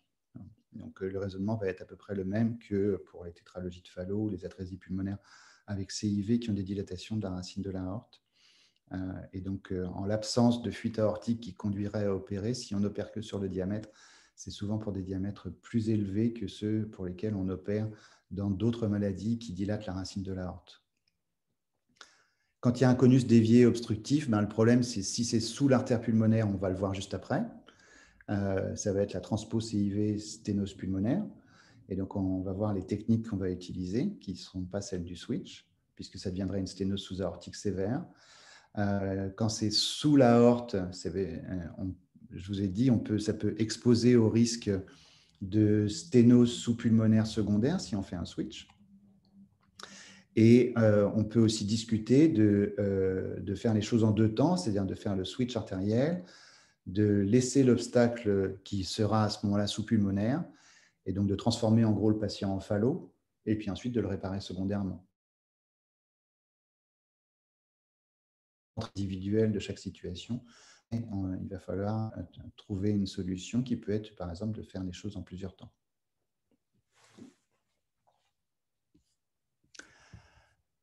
Donc, si vous êtes d'accord, on va continuer avec les transpositions, la réparation atriale, puis la transposition CIV sténose pulmonaire, puis brièvement avec le ventricule droit à double issue. Donc, la correction atriale de la transposition des gros vaisseaux, vous en parlerez certainement dans les cardiopathies congénitales de l'adulte, où vous l'avez déjà fait hier, donc je vais aller assez vite. C'est les interventions de Senning et de Mustard. Et donc, c'est la redirection, non pas en inversant les gros vaisseaux, mais en inversant les oreillettes, entre guillemets, de la circulation dans la transposition des gros vaisseaux par la construction d'un chenal ou de chenaux à l'intérieur du ventriculaire, le sang bleu des veines caves dans le ventricule droit pour ensuite être éjecté dans l'artère pulmonaire et le sang rouge des veines pulmonaires dans le ventricule gauche pour qu'il soit ensuite éjecté dans l'aorte. Donc, toute la problématique de cette réparation est le maintien du ventricule droit sous l'aorte, donc du ventricule droit en position systémique. Et on voit ici, et c'est en rouge, la correction atriale, que c'est une courbe de survie. Donc, à 30 ans, il y a moins de 50%, 60% de survivants. Donc, et les cardiopathies univentriculaires, donc c'est autour de 35% de survivants à 30 ans. Donc, 30%, pardon. Donc, c'est une cardiopathie. Cette méthode de réparation expose à un très grand nombre de risques. Et on voit ici, c'est confirmé en fonction des périodes. Ici, en rouge, c'est le switch. Et en bleu et vert, c'est les techniques de Senning et de Mustard. Donc, on voit que dans les années 60, on ne faisait que des Mustard. Et puis, dans les années 80, en grande partie des Senning. Puis, on voit qu'en maintenant, on ne fait que des switch. Et si vous regardez ici la survie, ça c'est celle du switch. Bon, on n'est pas encore à 40 ans de survie, mais là on voit que c'est à peu près pareil, autour de 60% de survie à 40 ans. Donc c'est vraiment une technique chirurgicale qui n'offre pas une bonne qualité de survie. Et aujourd'hui, je ne crois pas me tromper, Laurent Cizerin pourrait vous le confirmer, je pense que les ventricules droits systémiques, c'est les plus pourvoyeurs de transplantation cardiaque chez les congénitaux adultes. C'est plus que les ventricules uniques aujourd'hui. Donc, quand on regarde l'échographie, on voit toujours l'aspect des vaisseaux transposés, le ventricule droit antérieur, le ventricule gauche postérieur. Donc ça n'a pas changé. Et si on regarde quand ça bouge, on voit que le ventricule gauche fonctionne à basse pression, il est complètement écrasé avec une forme de banane. Et le ventricule droit, lui, est dilaté, un peu hypokinétique chez ce patient. Les deux vaisseaux sont ici parallèles et on voit ici le bulge sous-pulmonaire classique. Sur la coupe petit axe, c'est une coupe comme s'il y avait une hypertension pulmonaire suprasystémique, sauf que c'est lié au fait que le ventricule droit est à pression aortique alors que le ventricule gauche est à pression pulmonaire, donc basse. Voilà à nouveau les mêmes images, avec ici le chenal qui amène le sang des veines pulmonaires vers la valve tricuspide et le ventricule droit. Et puis ici, les coupes que je vous ai déjà montrées de cette morphologie. On voit à nouveau ici sur l'image fixe mieux le chenal veineux pulmonaire, donc des veines pulmonaires vers l'oreillette qu'on appelle l'oreillette systémique, mais qui est en fait l'oreillette droite. Et ici la valve tricuspide, et puis ici l'oreillette gauche, qui est ou l'oreillette cave, vers la valve mitrale et le ventricule gauche. Là, on voit à nouveau le chenal cave, ici, et puis le chenal veineux pulmonaire. Donc, je suis désolé, j'ai inversé les images. Donc, dans le scanning. Et sur cette image de scanner, vous voyez ici donc, les vaisseaux qui restent transposés en détranspo. Et puis ici, les chenaux. Donc, c'est un mustard, puisqu'il y a du dacron à l'intérieur, puisqu'on a vu qu'il y avait des calcifications dans l'oreillette. On revoit à nouveau la boucle. Donc, la détransposition des gros vaisseaux, l'aorte antérieure, l'artère pulmonaire postérieure. Et puis à l'intérieur, vous voyez le chenal avec le dacron de l'intervention de Mustard. Dans l'intervention de Senning, c'est la paroi de l'oreillette, donc il n'y a pas de prothèse. Et on voit ici en cas des flots, donc une coupe que vous connaissez bien maintenant, qui est celle de la transposition des gros vaisseaux. Et puis ici, sur la vue atriale, les chenaux à l'intérieur du cœur du switch atrial.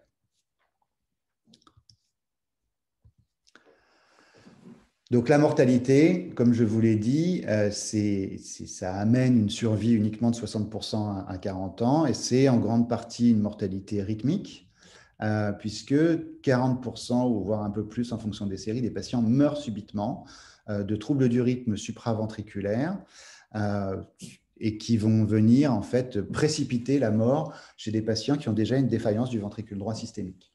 Donc ça, c'est une des problématiques. Donc les arythmies, c'est une vraie problématique de la correction atriale parce qu'il y a justement ce délabrement du système électrique ou de l'homogénéité de l'activation électrique du massif atrial.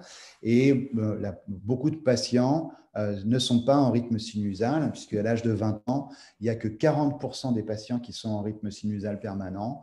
Beaucoup de patients ont une défaillance sinusale, donc avec un bloc sino-auriculaire, et sont en rythme jonctionnel ou alterne le rythme jonctionnel et du bloc sino-auriculaire.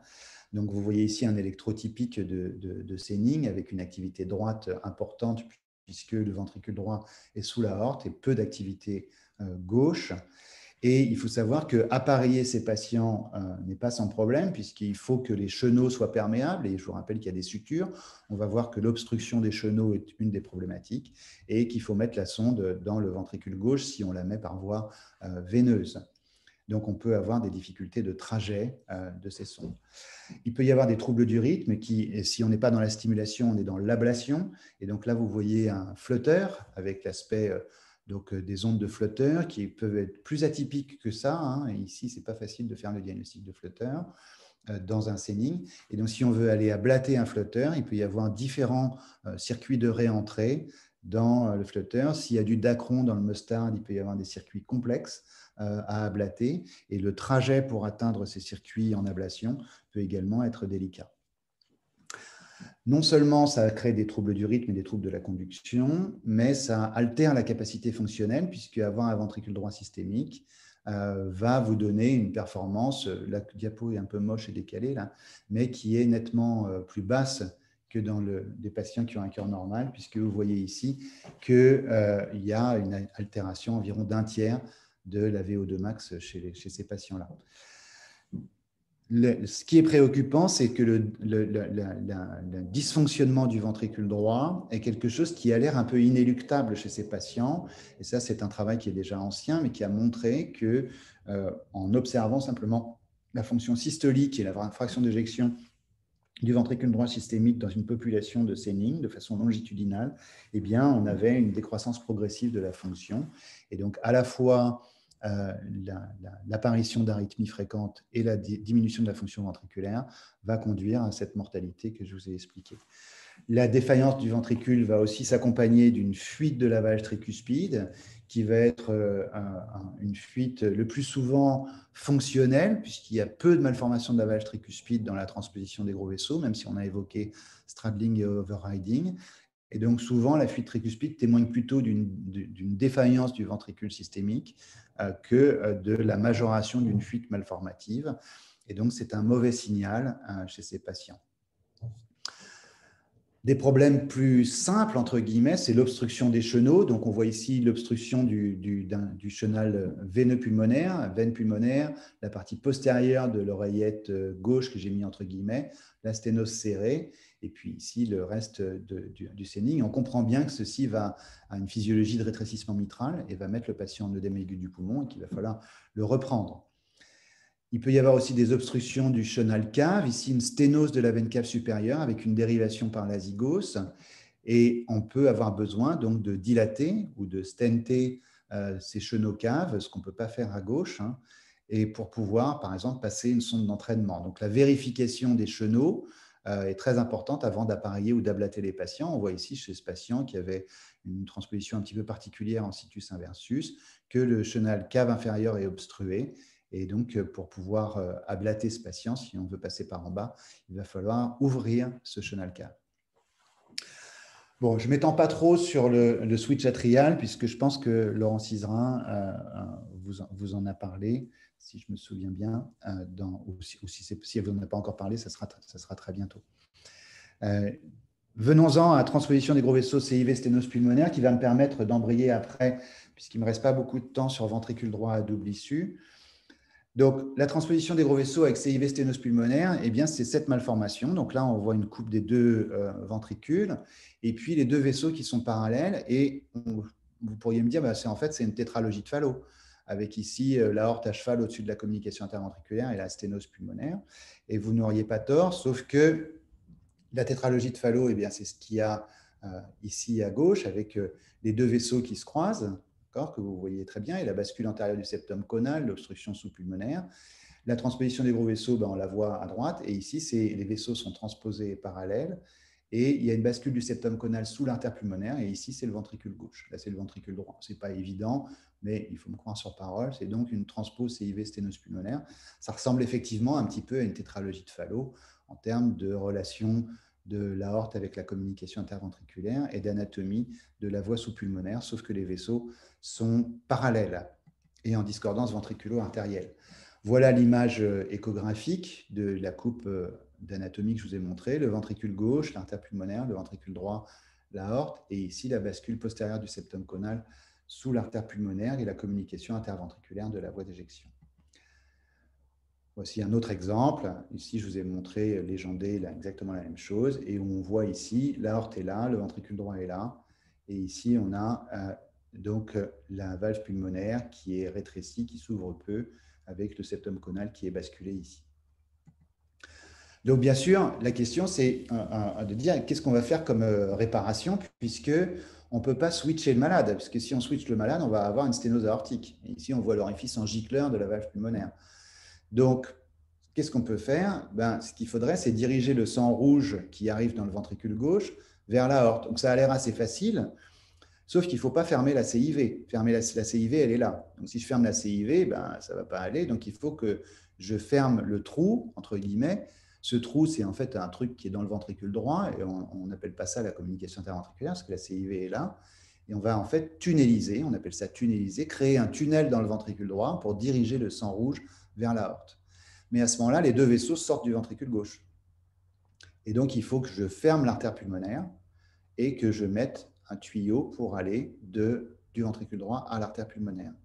Et donc, cette technique-là, associée à la résection du septum conal, s'appelle, enfin, dans la technique initiale, il n'y a pas de résection du septum conal, mais cette technique-là s'appelle la technique de Rastelli.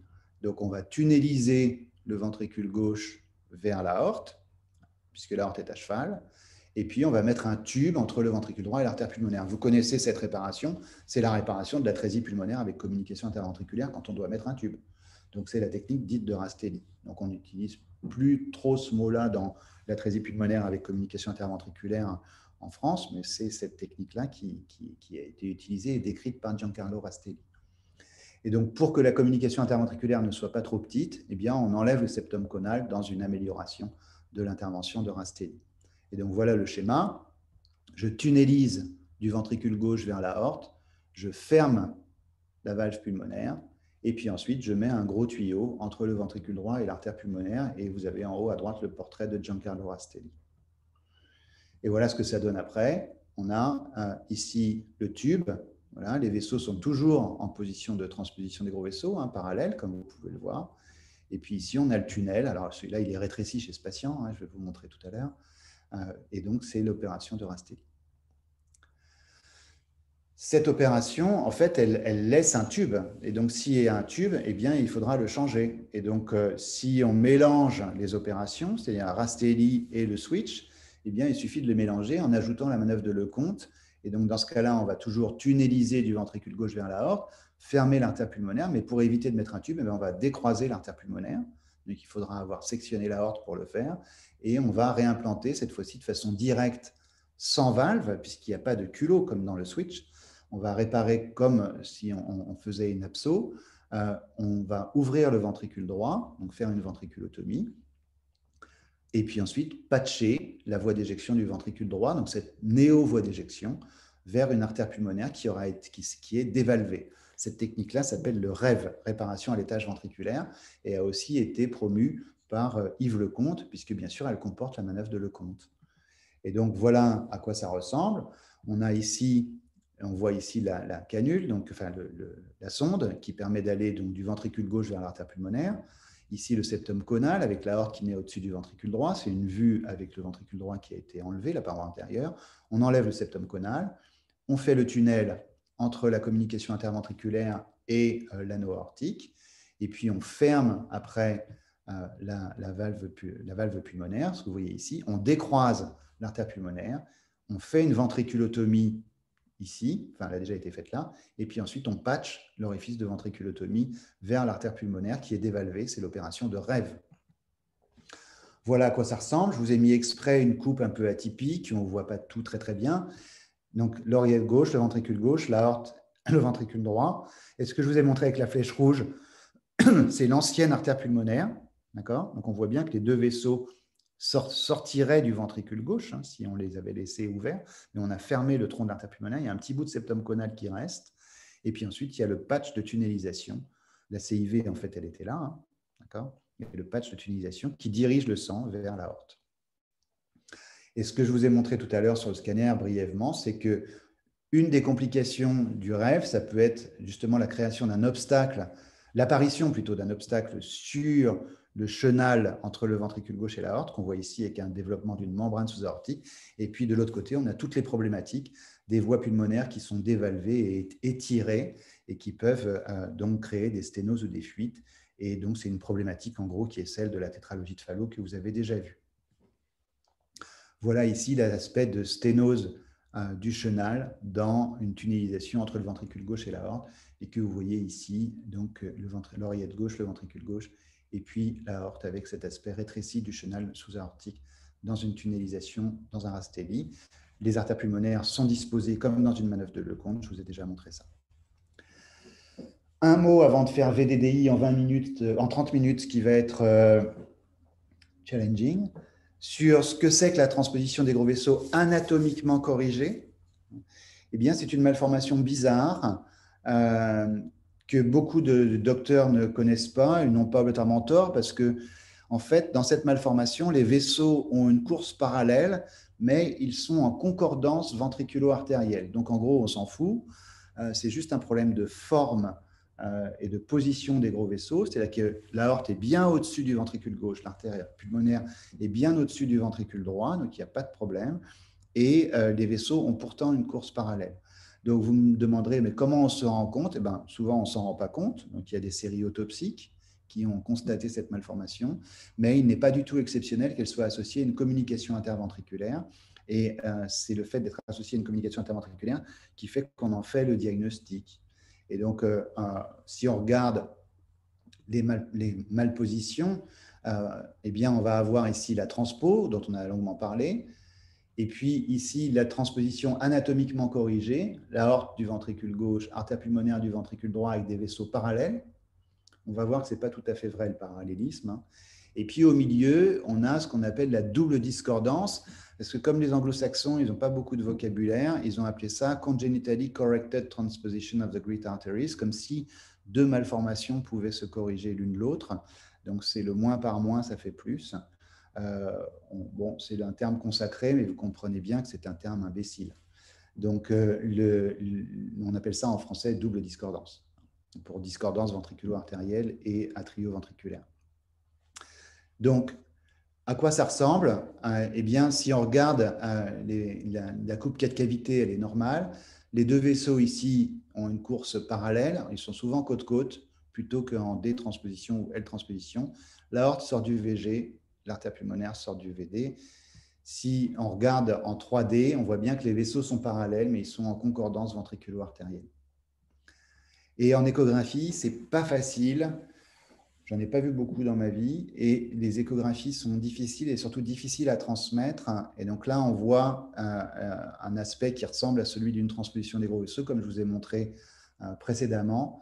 Mais en fait, quand on tord la coupe, on voit ici le ventricule gauche et le vaisseau qui est là, il faut me croire sur parole, c'est l'aorte. Voilà, je vous montre un autre bébé ici que j'ai vu il y a quelques mois. On voit les deux vaisseaux parallèles si vous regardez brièvement la coupe à un moment. Mais en même temps, vous voyez aussi qu'ils se croisent un petit peu.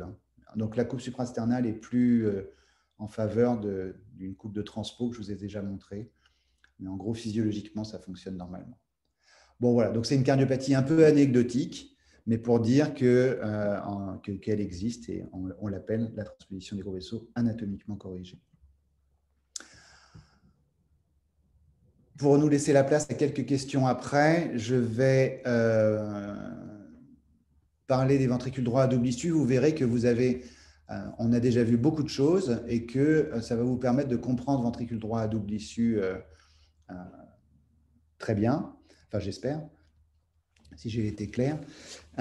Et donc, pour dire de quoi on parle, en fait, si on regarde et si on compare sur ce schéma, bien sûr un peu simpliste, le cœur normal avec un conus, ici, c'est les petites croix, qui est le conus sous-pulmonaire, et la transposition des gros vaisseaux, en gros, c'est juste l'inversion des couleurs rouge et bleu.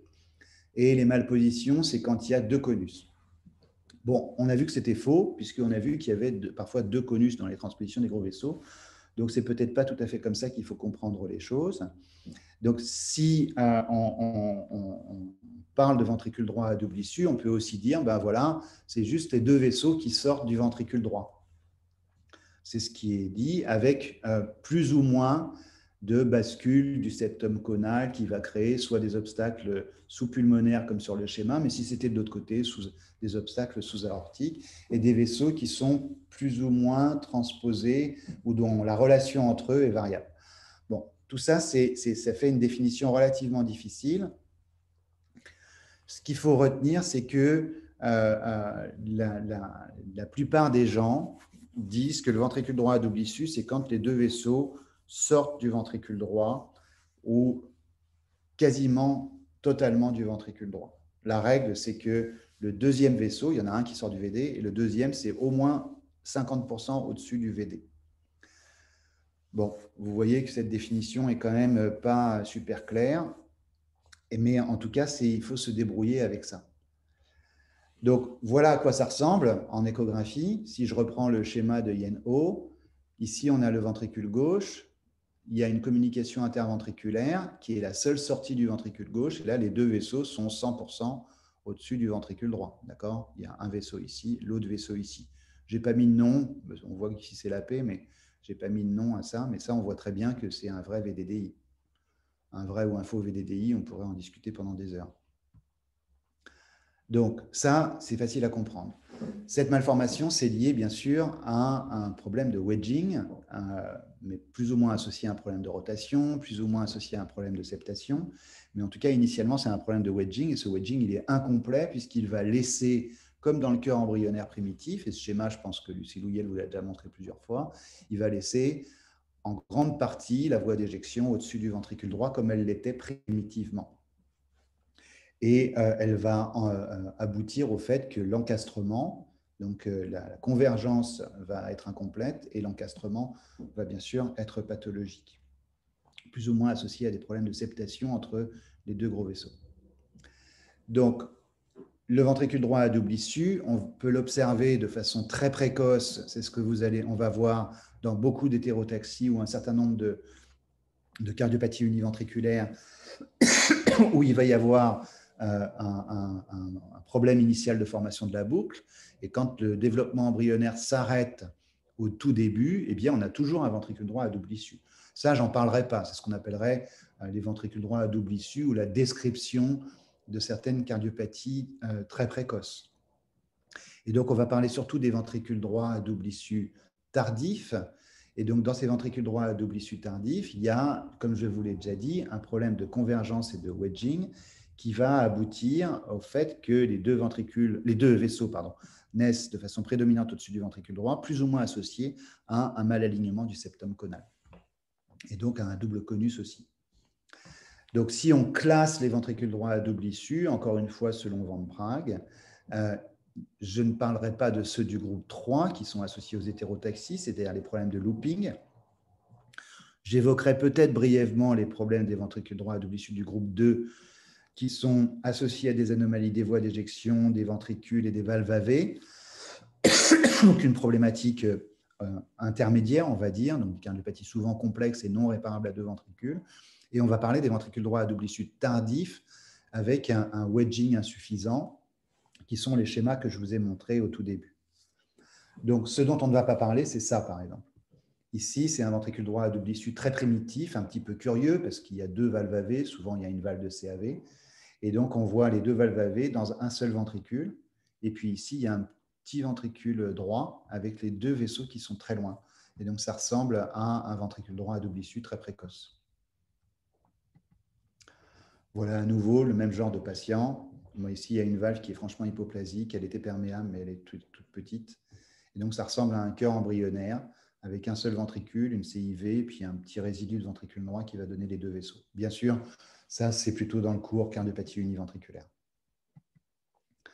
Donc, ça, c'est les ventricules droits à double issue primitifs. Les ventricules du groupe 3. Ceux du groupe 2, c'est ceux où il va y avoir les deux vaisseaux qui sortent du ventricule droit, l'artère pulmonaire étant très sténosée ici, et puis associé à une valve auriculo-ventriculaire unique, souvent de type CAV, ou à une atrésie de la valve mitrale.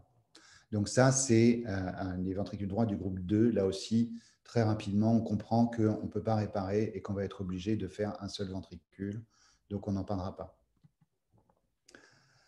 À nouveau, je vous montre un ventricule droit à double issue avec une atrésie mitrale. Et donc, ici, les deux vaisseaux qui sortent du ventricule droit. Là aussi, on ne peut pas réparer. Donc, ce dont on va parler, c'est ceux-là, c'est-à-dire ceux dans lesquels les deux vaisseaux sortent du ventricule droit. C'est l'image que je vous montre à droite. Les deux ventricules ont une taille correcte. Et la CIV, que vous voyez ici, qui est une CIV de la voie d'éjection, est la seule sortie du ventricule gauche. Donc, les ventricules droits à double issue du groupe 1. Avec ici, à nouveau, je vous montre les images. Pour ça, il y a plusieurs façons d'appréhender ces malformations. Celle qu'on utilise et qu'on souhaite que vous utilisiez, en tout cas dans notre école, c'est comme ça, c'est celle où on va décrire la communication interventriculaire en fait en fonction de sa physiologie, et sa physiologie et sa position vont permettre de définir la façon dont on va réparer cette malformation. Et donc, on va savoir si la communication interventriculaire est située préférentiellement sous l'aorte. Autrement dit, si je me mets dans le ventricule gauche et que je regarde par la CIV, est-ce que je vois l'aorte ou autre chose? Donc, si je vois l'aorte, la CIV est sous-aortique. Si je vois l'artère pulmonaire, la CIV est sous-pulmonaire. Si je vois les deux, elle est doubly committed. Et si je vois aucun des deux vaisseaux, elle est non-committed. Donc, c'est comme ça qu'il faut essayer de comprendre cette malformation. Et si la CIV, donc si je regarde au travers de la CIV en étant dans le ventricule gauche, si je vois l'aorte, ça veut dire que le sang rouge va aller préférentiellement dans l'aorte. Donc, le patient va fonctionner comme une CIV, d'accord? C'est une CIV à gros débit. Et s'il y a une sténose pulmonaire, il va fonctionner comme un phallo. Si en regardant au travers de la CIV depuis le ventricule gauche, je vois l'artère pulmonaire, bah, ça veut dire que le sang du VG va vers l'artère pulmonaire, donc le patient va fonctionner comme une transpo. Et s'il y a une sténose sous-pulmonaire, bah, il va fonctionner comme une transpo CIV sténose pulmonaire. D'accord? Et donc, on va retomber sur nos pattes à chaque fois, et c'est pour ça que la suite va être assez simple. Donc, la CIV, c'est très important pour la physiologie, mais aussi la réparation de la malformation, on va le voir. La position des vaisseaux entre eux. La position des vaisseaux entre eux, je ne parle pas de la taille des conus, mais la position des vaisseaux entre eux n'a aucune importance. Que les vaisseaux soient en position de transposition, c'est-à-dire parallèle, ou qu'ils se croisent plus ou moins antéro-postérieur ou side by side, côte à côte, n'a aucune espèce d'importance pour la réparation. Sauf, bien sûr, l'importance que ça peut avoir dans un switch artériel pour le transfert des artères coronaires. Mais ça n'a pas d'importance pour le type d'opération. Donc voilà à quoi ça ressemble, les ventricules droits à double issue, avec des positions relatives des vaisseaux qui sont différentes. Vous voyez, celui de droite, ça ressemble à une transpo, et celui de gauche, eh ben, ça ressemble à un cœur presque normal, sauf que l'artère pulmonaire est un peu postérieure et que les vaisseaux sont side by side. Mais ça, on s'en fiche. Ce schéma-là est plus important. Si je vous montre un ventricule droit à double issue et que je vous demande où est la CIV, j'ai déjà mis la flèche, mais je peux revenir, bah, on peut dire là, on peut dire là, ou on pourrait dire là. D'accord? Bon, en fait, à chaque fois, on dit quelque chose qui est plus ou moins exact. Et donc, c'est ce que je vous montre sur le dessin qui est là. La CIV, c'est quoi? C'est ça, ou, bon, c'est probablement pas ça, mais en tout cas, c'est comme ça qu'il va falloir essayer de raisonner. Bon, chez ce patient, ça va être assez simple, puisque si on prend le schéma qui est celui que je vous montre là, c'est un schéma où on a retiré le ventricule droit. Et donc, on voit les deux vaisseaux qui sortent du ventricule droit, l'aorte et l'artère pulmonaire, leur position est fixe dans ce dessin, et la CIV est là, donc le ventricule gauche est dans le trou noir. Si le sang vient du ventricule gauche qui est dirigé préférentiellement dans l'aorte, c'est ce que je vous disais. À ce moment-là, il va suffire, pour réparer la malformation, de tunneliser depuis la CIV jusqu'à l'orifice aortique, et on va avoir le sang bleu qui va passer autour du tunnel, qui va aller du VD vers l'AP, et le sang rouge du VG vers l'aorte, donc ça va aller. Si on a la communication interventriculaire qui est située essentiellement sous l'artère pulmonaire et que le sang rouge du ventricule gauche va essentiellement dans l'AP, on a une physiologie de transposition des gros vaisseaux. Si je tunnelise de la CIV vers l'orifice pulmonaire, bah à ce moment-là, le truc est simple. Il suffit que j'inverse les deux vaisseaux pour avoir VG aorte et VD AP. Et donc, je vais tunneliser VG AP et faire un switch artériel. Si elle est doubly committed, ça n'a pas beaucoup d'importance, ça veut dire qu'on a le choix. Et si elle est à distance des gros vaisseaux, ça veut dire qu'on ne peut pas réparer, puisqu'on ne pourrait pas tunneliser vers un des deux vaisseaux sans obstruer complètement le ventricule droit. Et donc, on va être obligé, malgré la présence de deux ventricules, deux vaisseaux, deux oreillettes, de s'acheminer vers une stratégie à un seul ventricule. Je pourrais m'arrêter là, mais je vous dis dans les dernières 15 minutes qui me restent, brièvement ce qu'on peut faire pour réparer ce ventricule droit à double issue. Donc, vous avez compris que les physiologies dépendaient de l'anatomie. La CIV sous l'aorte, ça ressemble à une CIV ou à un phallo, en fonction de l'obstruction sous-pulmonaire. la CIV sous l'artère pulmonaire, ça ressemble à une transpo ou à une transpo CIV sténose pulmonaire dans les CIV sous-aortiques. Pour les doubly committed, ça n'a pas beaucoup d'importance, même si, bien sûr, les questions vont se poser. Pour les non-committed, c'est-à-dire les CIV qui ne sont pas en relation avec les gros vaisseaux, on va faire ventricule unique. On va faire une stratégie de palliation définitive. J'évoque pas, mais on pourrait en discuter à un autre moment, les obstacles sous-aortiques qui vont poser aussi des problèmes dans les ventricules droits à double issue, mais vous l'avez compris, ils sont souvent dans des ventricules droits à double issue plus précoces. Venons-en pour laisser quelques minutes aux questions à la réparation chirurgicale. La question, c'est est-ce que je peux réparer à 2 ventricules? Donc ça, on va répondre oui ou non. Est-ce que je peux réparer de façon anatomique, c'est-à-dire que je ne vais rien modifier à l'intérieur du cœur, je ne vais pas mettre de prothèse et je vais laisser les valves là où elles sont? Ou est-ce que je vais devoir faire une réparation extra-anatomique? Et vous allez voir que c'est à la fois difficile, c'est une cardiopathie difficile, mais on peut essayer de la faire comprendre assez vite. Donc, je ne vais pas faire la liste de tout, mais est-ce qu'on peut faire la réparation biventriculaire? La réparation biventriculaire, on revient à ce qu'on s'est dit dans Transpo. Il faut que les ventricules soient équilibrés, il faut qu'il n'y ait rien qui gêne pour les valves, il ne faut pas qu'il y ait de straddling, il ne faut pas qu'il y ait d'anomalie des voies d'éjection qui nous empêchent d'avoir des voies d'éjection de bonne qualité. Il ne faut pas qu'il y ait trop de communication interventriculaire qu'on ne puisse pas réparer, etc., etc. Donc, si la réparation biventriculaire n'est pas possible ou qu'elle est très délicate ou qu'elle comporte beaucoup de risques chirurgicaux, eh bien, il faut aller vers une stratégie de dérivation cavo-pulmonaire qu'on verra dans un cours ventricule unique. Et donc, elle va être indiquée dans à peu près 20% des ventricules droits à double issue tardifs, ceux dont on parle à l'instant. Je vous montre ici juste un exemple, pas facile à lire, mais si vous regardez, on a ici, pardon, je reviens en arrière, l'oreillette gauche, le ventricule gauche, l'oreillette droite, le ventricule droit, et la communication interventriculaire qui est d'admission avec une valve tricuspide très dysplasique. Les deux vaisseaux sont là. Il y en a un là et l'autre est là. On comprend bien qu'on ne peut pas aller du ventricule gauche vers un des deux vaisseaux. C'est impossible. On va traverser la tricuspide. Ce patient-là, on va être obligé de le réparer à un seul ventricule. Un autre problème, ici, un ventricule droit à double issue, on voit qu'un seul vaisseau, c'est l'aorte, l'artère pulmonaire est aussi située plus loin par là. Le problème, c'est qu'il faudrait aller du ventricule gauche qui est ici vers l'aorte qui est là.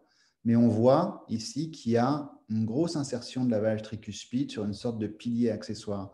Là aussi, on ne peut pas tunnéliser sans abîmer beaucoup la valve tricuspide et sans déstabiliser l'ensemble, sans réséquer beaucoup de muscles cardiaques pour élargir la communication interventriculaire et l'orienter correctement. Donc, on va aller vers ventricule unique. Là aussi, par exemple, une anomalie de la valve mitrale avec la valve mitrale qui straddle, c'est-à-dire qui, si on voit sur la coupe du milieu et aussi sur celle-là, il y a un morceau de la valve mitrale qui est inséré dans le ventricule droit.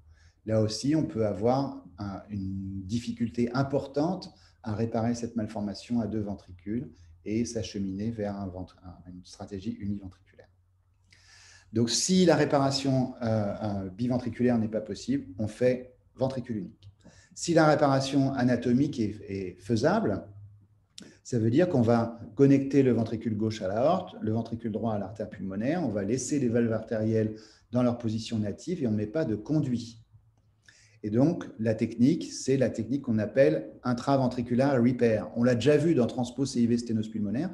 C'est juste construire un conduit entre la CIV et l'aorte. Et je l'ai déjà dit, soit c'est de type CIV, soit c'est de type phallo. Et dans ce cas-là, on va élargir la voie pulmonaire quand c'est de type phallo. Maintenant, pour faire ça, il faut que la distance entre la communication entre la tricuspide et l'artère pulmonaire soit longue. C'est ce qu'on appelle la distance tricuspido-pulmonaire. Et donc, je vous montre ici à quoi ça correspond. Si cette distance est longue, ça veut dire qu'on va pouvoir faire le tunnel et le sang va pouvoir passer au-dessus du tunnel pour aller dans l'AP. si vous vous souvenez de l'image que je vous ai montrée tout à l'heure, si cette distance est trop courte, eh bien, on ne va pas pouvoir passer au-dessus du tunnel, ou le tunnel va être étroit, ou alors ça va ressembler à une transpose CIV sténose pulmonaire, et les deux vaisseaux vont être de l'autre côté, dans le ventricule gauche. Je vous montre à quoi ça correspond. Ici, on a un ventricule droit à double issue, le VG, le VD, avec une CIV qui est située sous l'aorte. Donc, on va aller ici de la CIV vers l'aorte. Et si on regarde de façon perpendiculaire, ce que j'appelle la coupe OAD en sous-costale, eh bien, on va voir qu'on a l'oreillette droite ici, la tricuspide, le ventricule droit, et on va pouvoir aller vers l'AP ici sans aucun problème. Donc, on va tunneliser la CIV vers l'aorte et laisser la place pour le sang pour aller vers l'AP. Donc, c'est la distance tricuspido-pulmonaire qui est plus grande que le diamètre aortique. Voilà à nouveau ici la distance tricuspido-pulmonaire.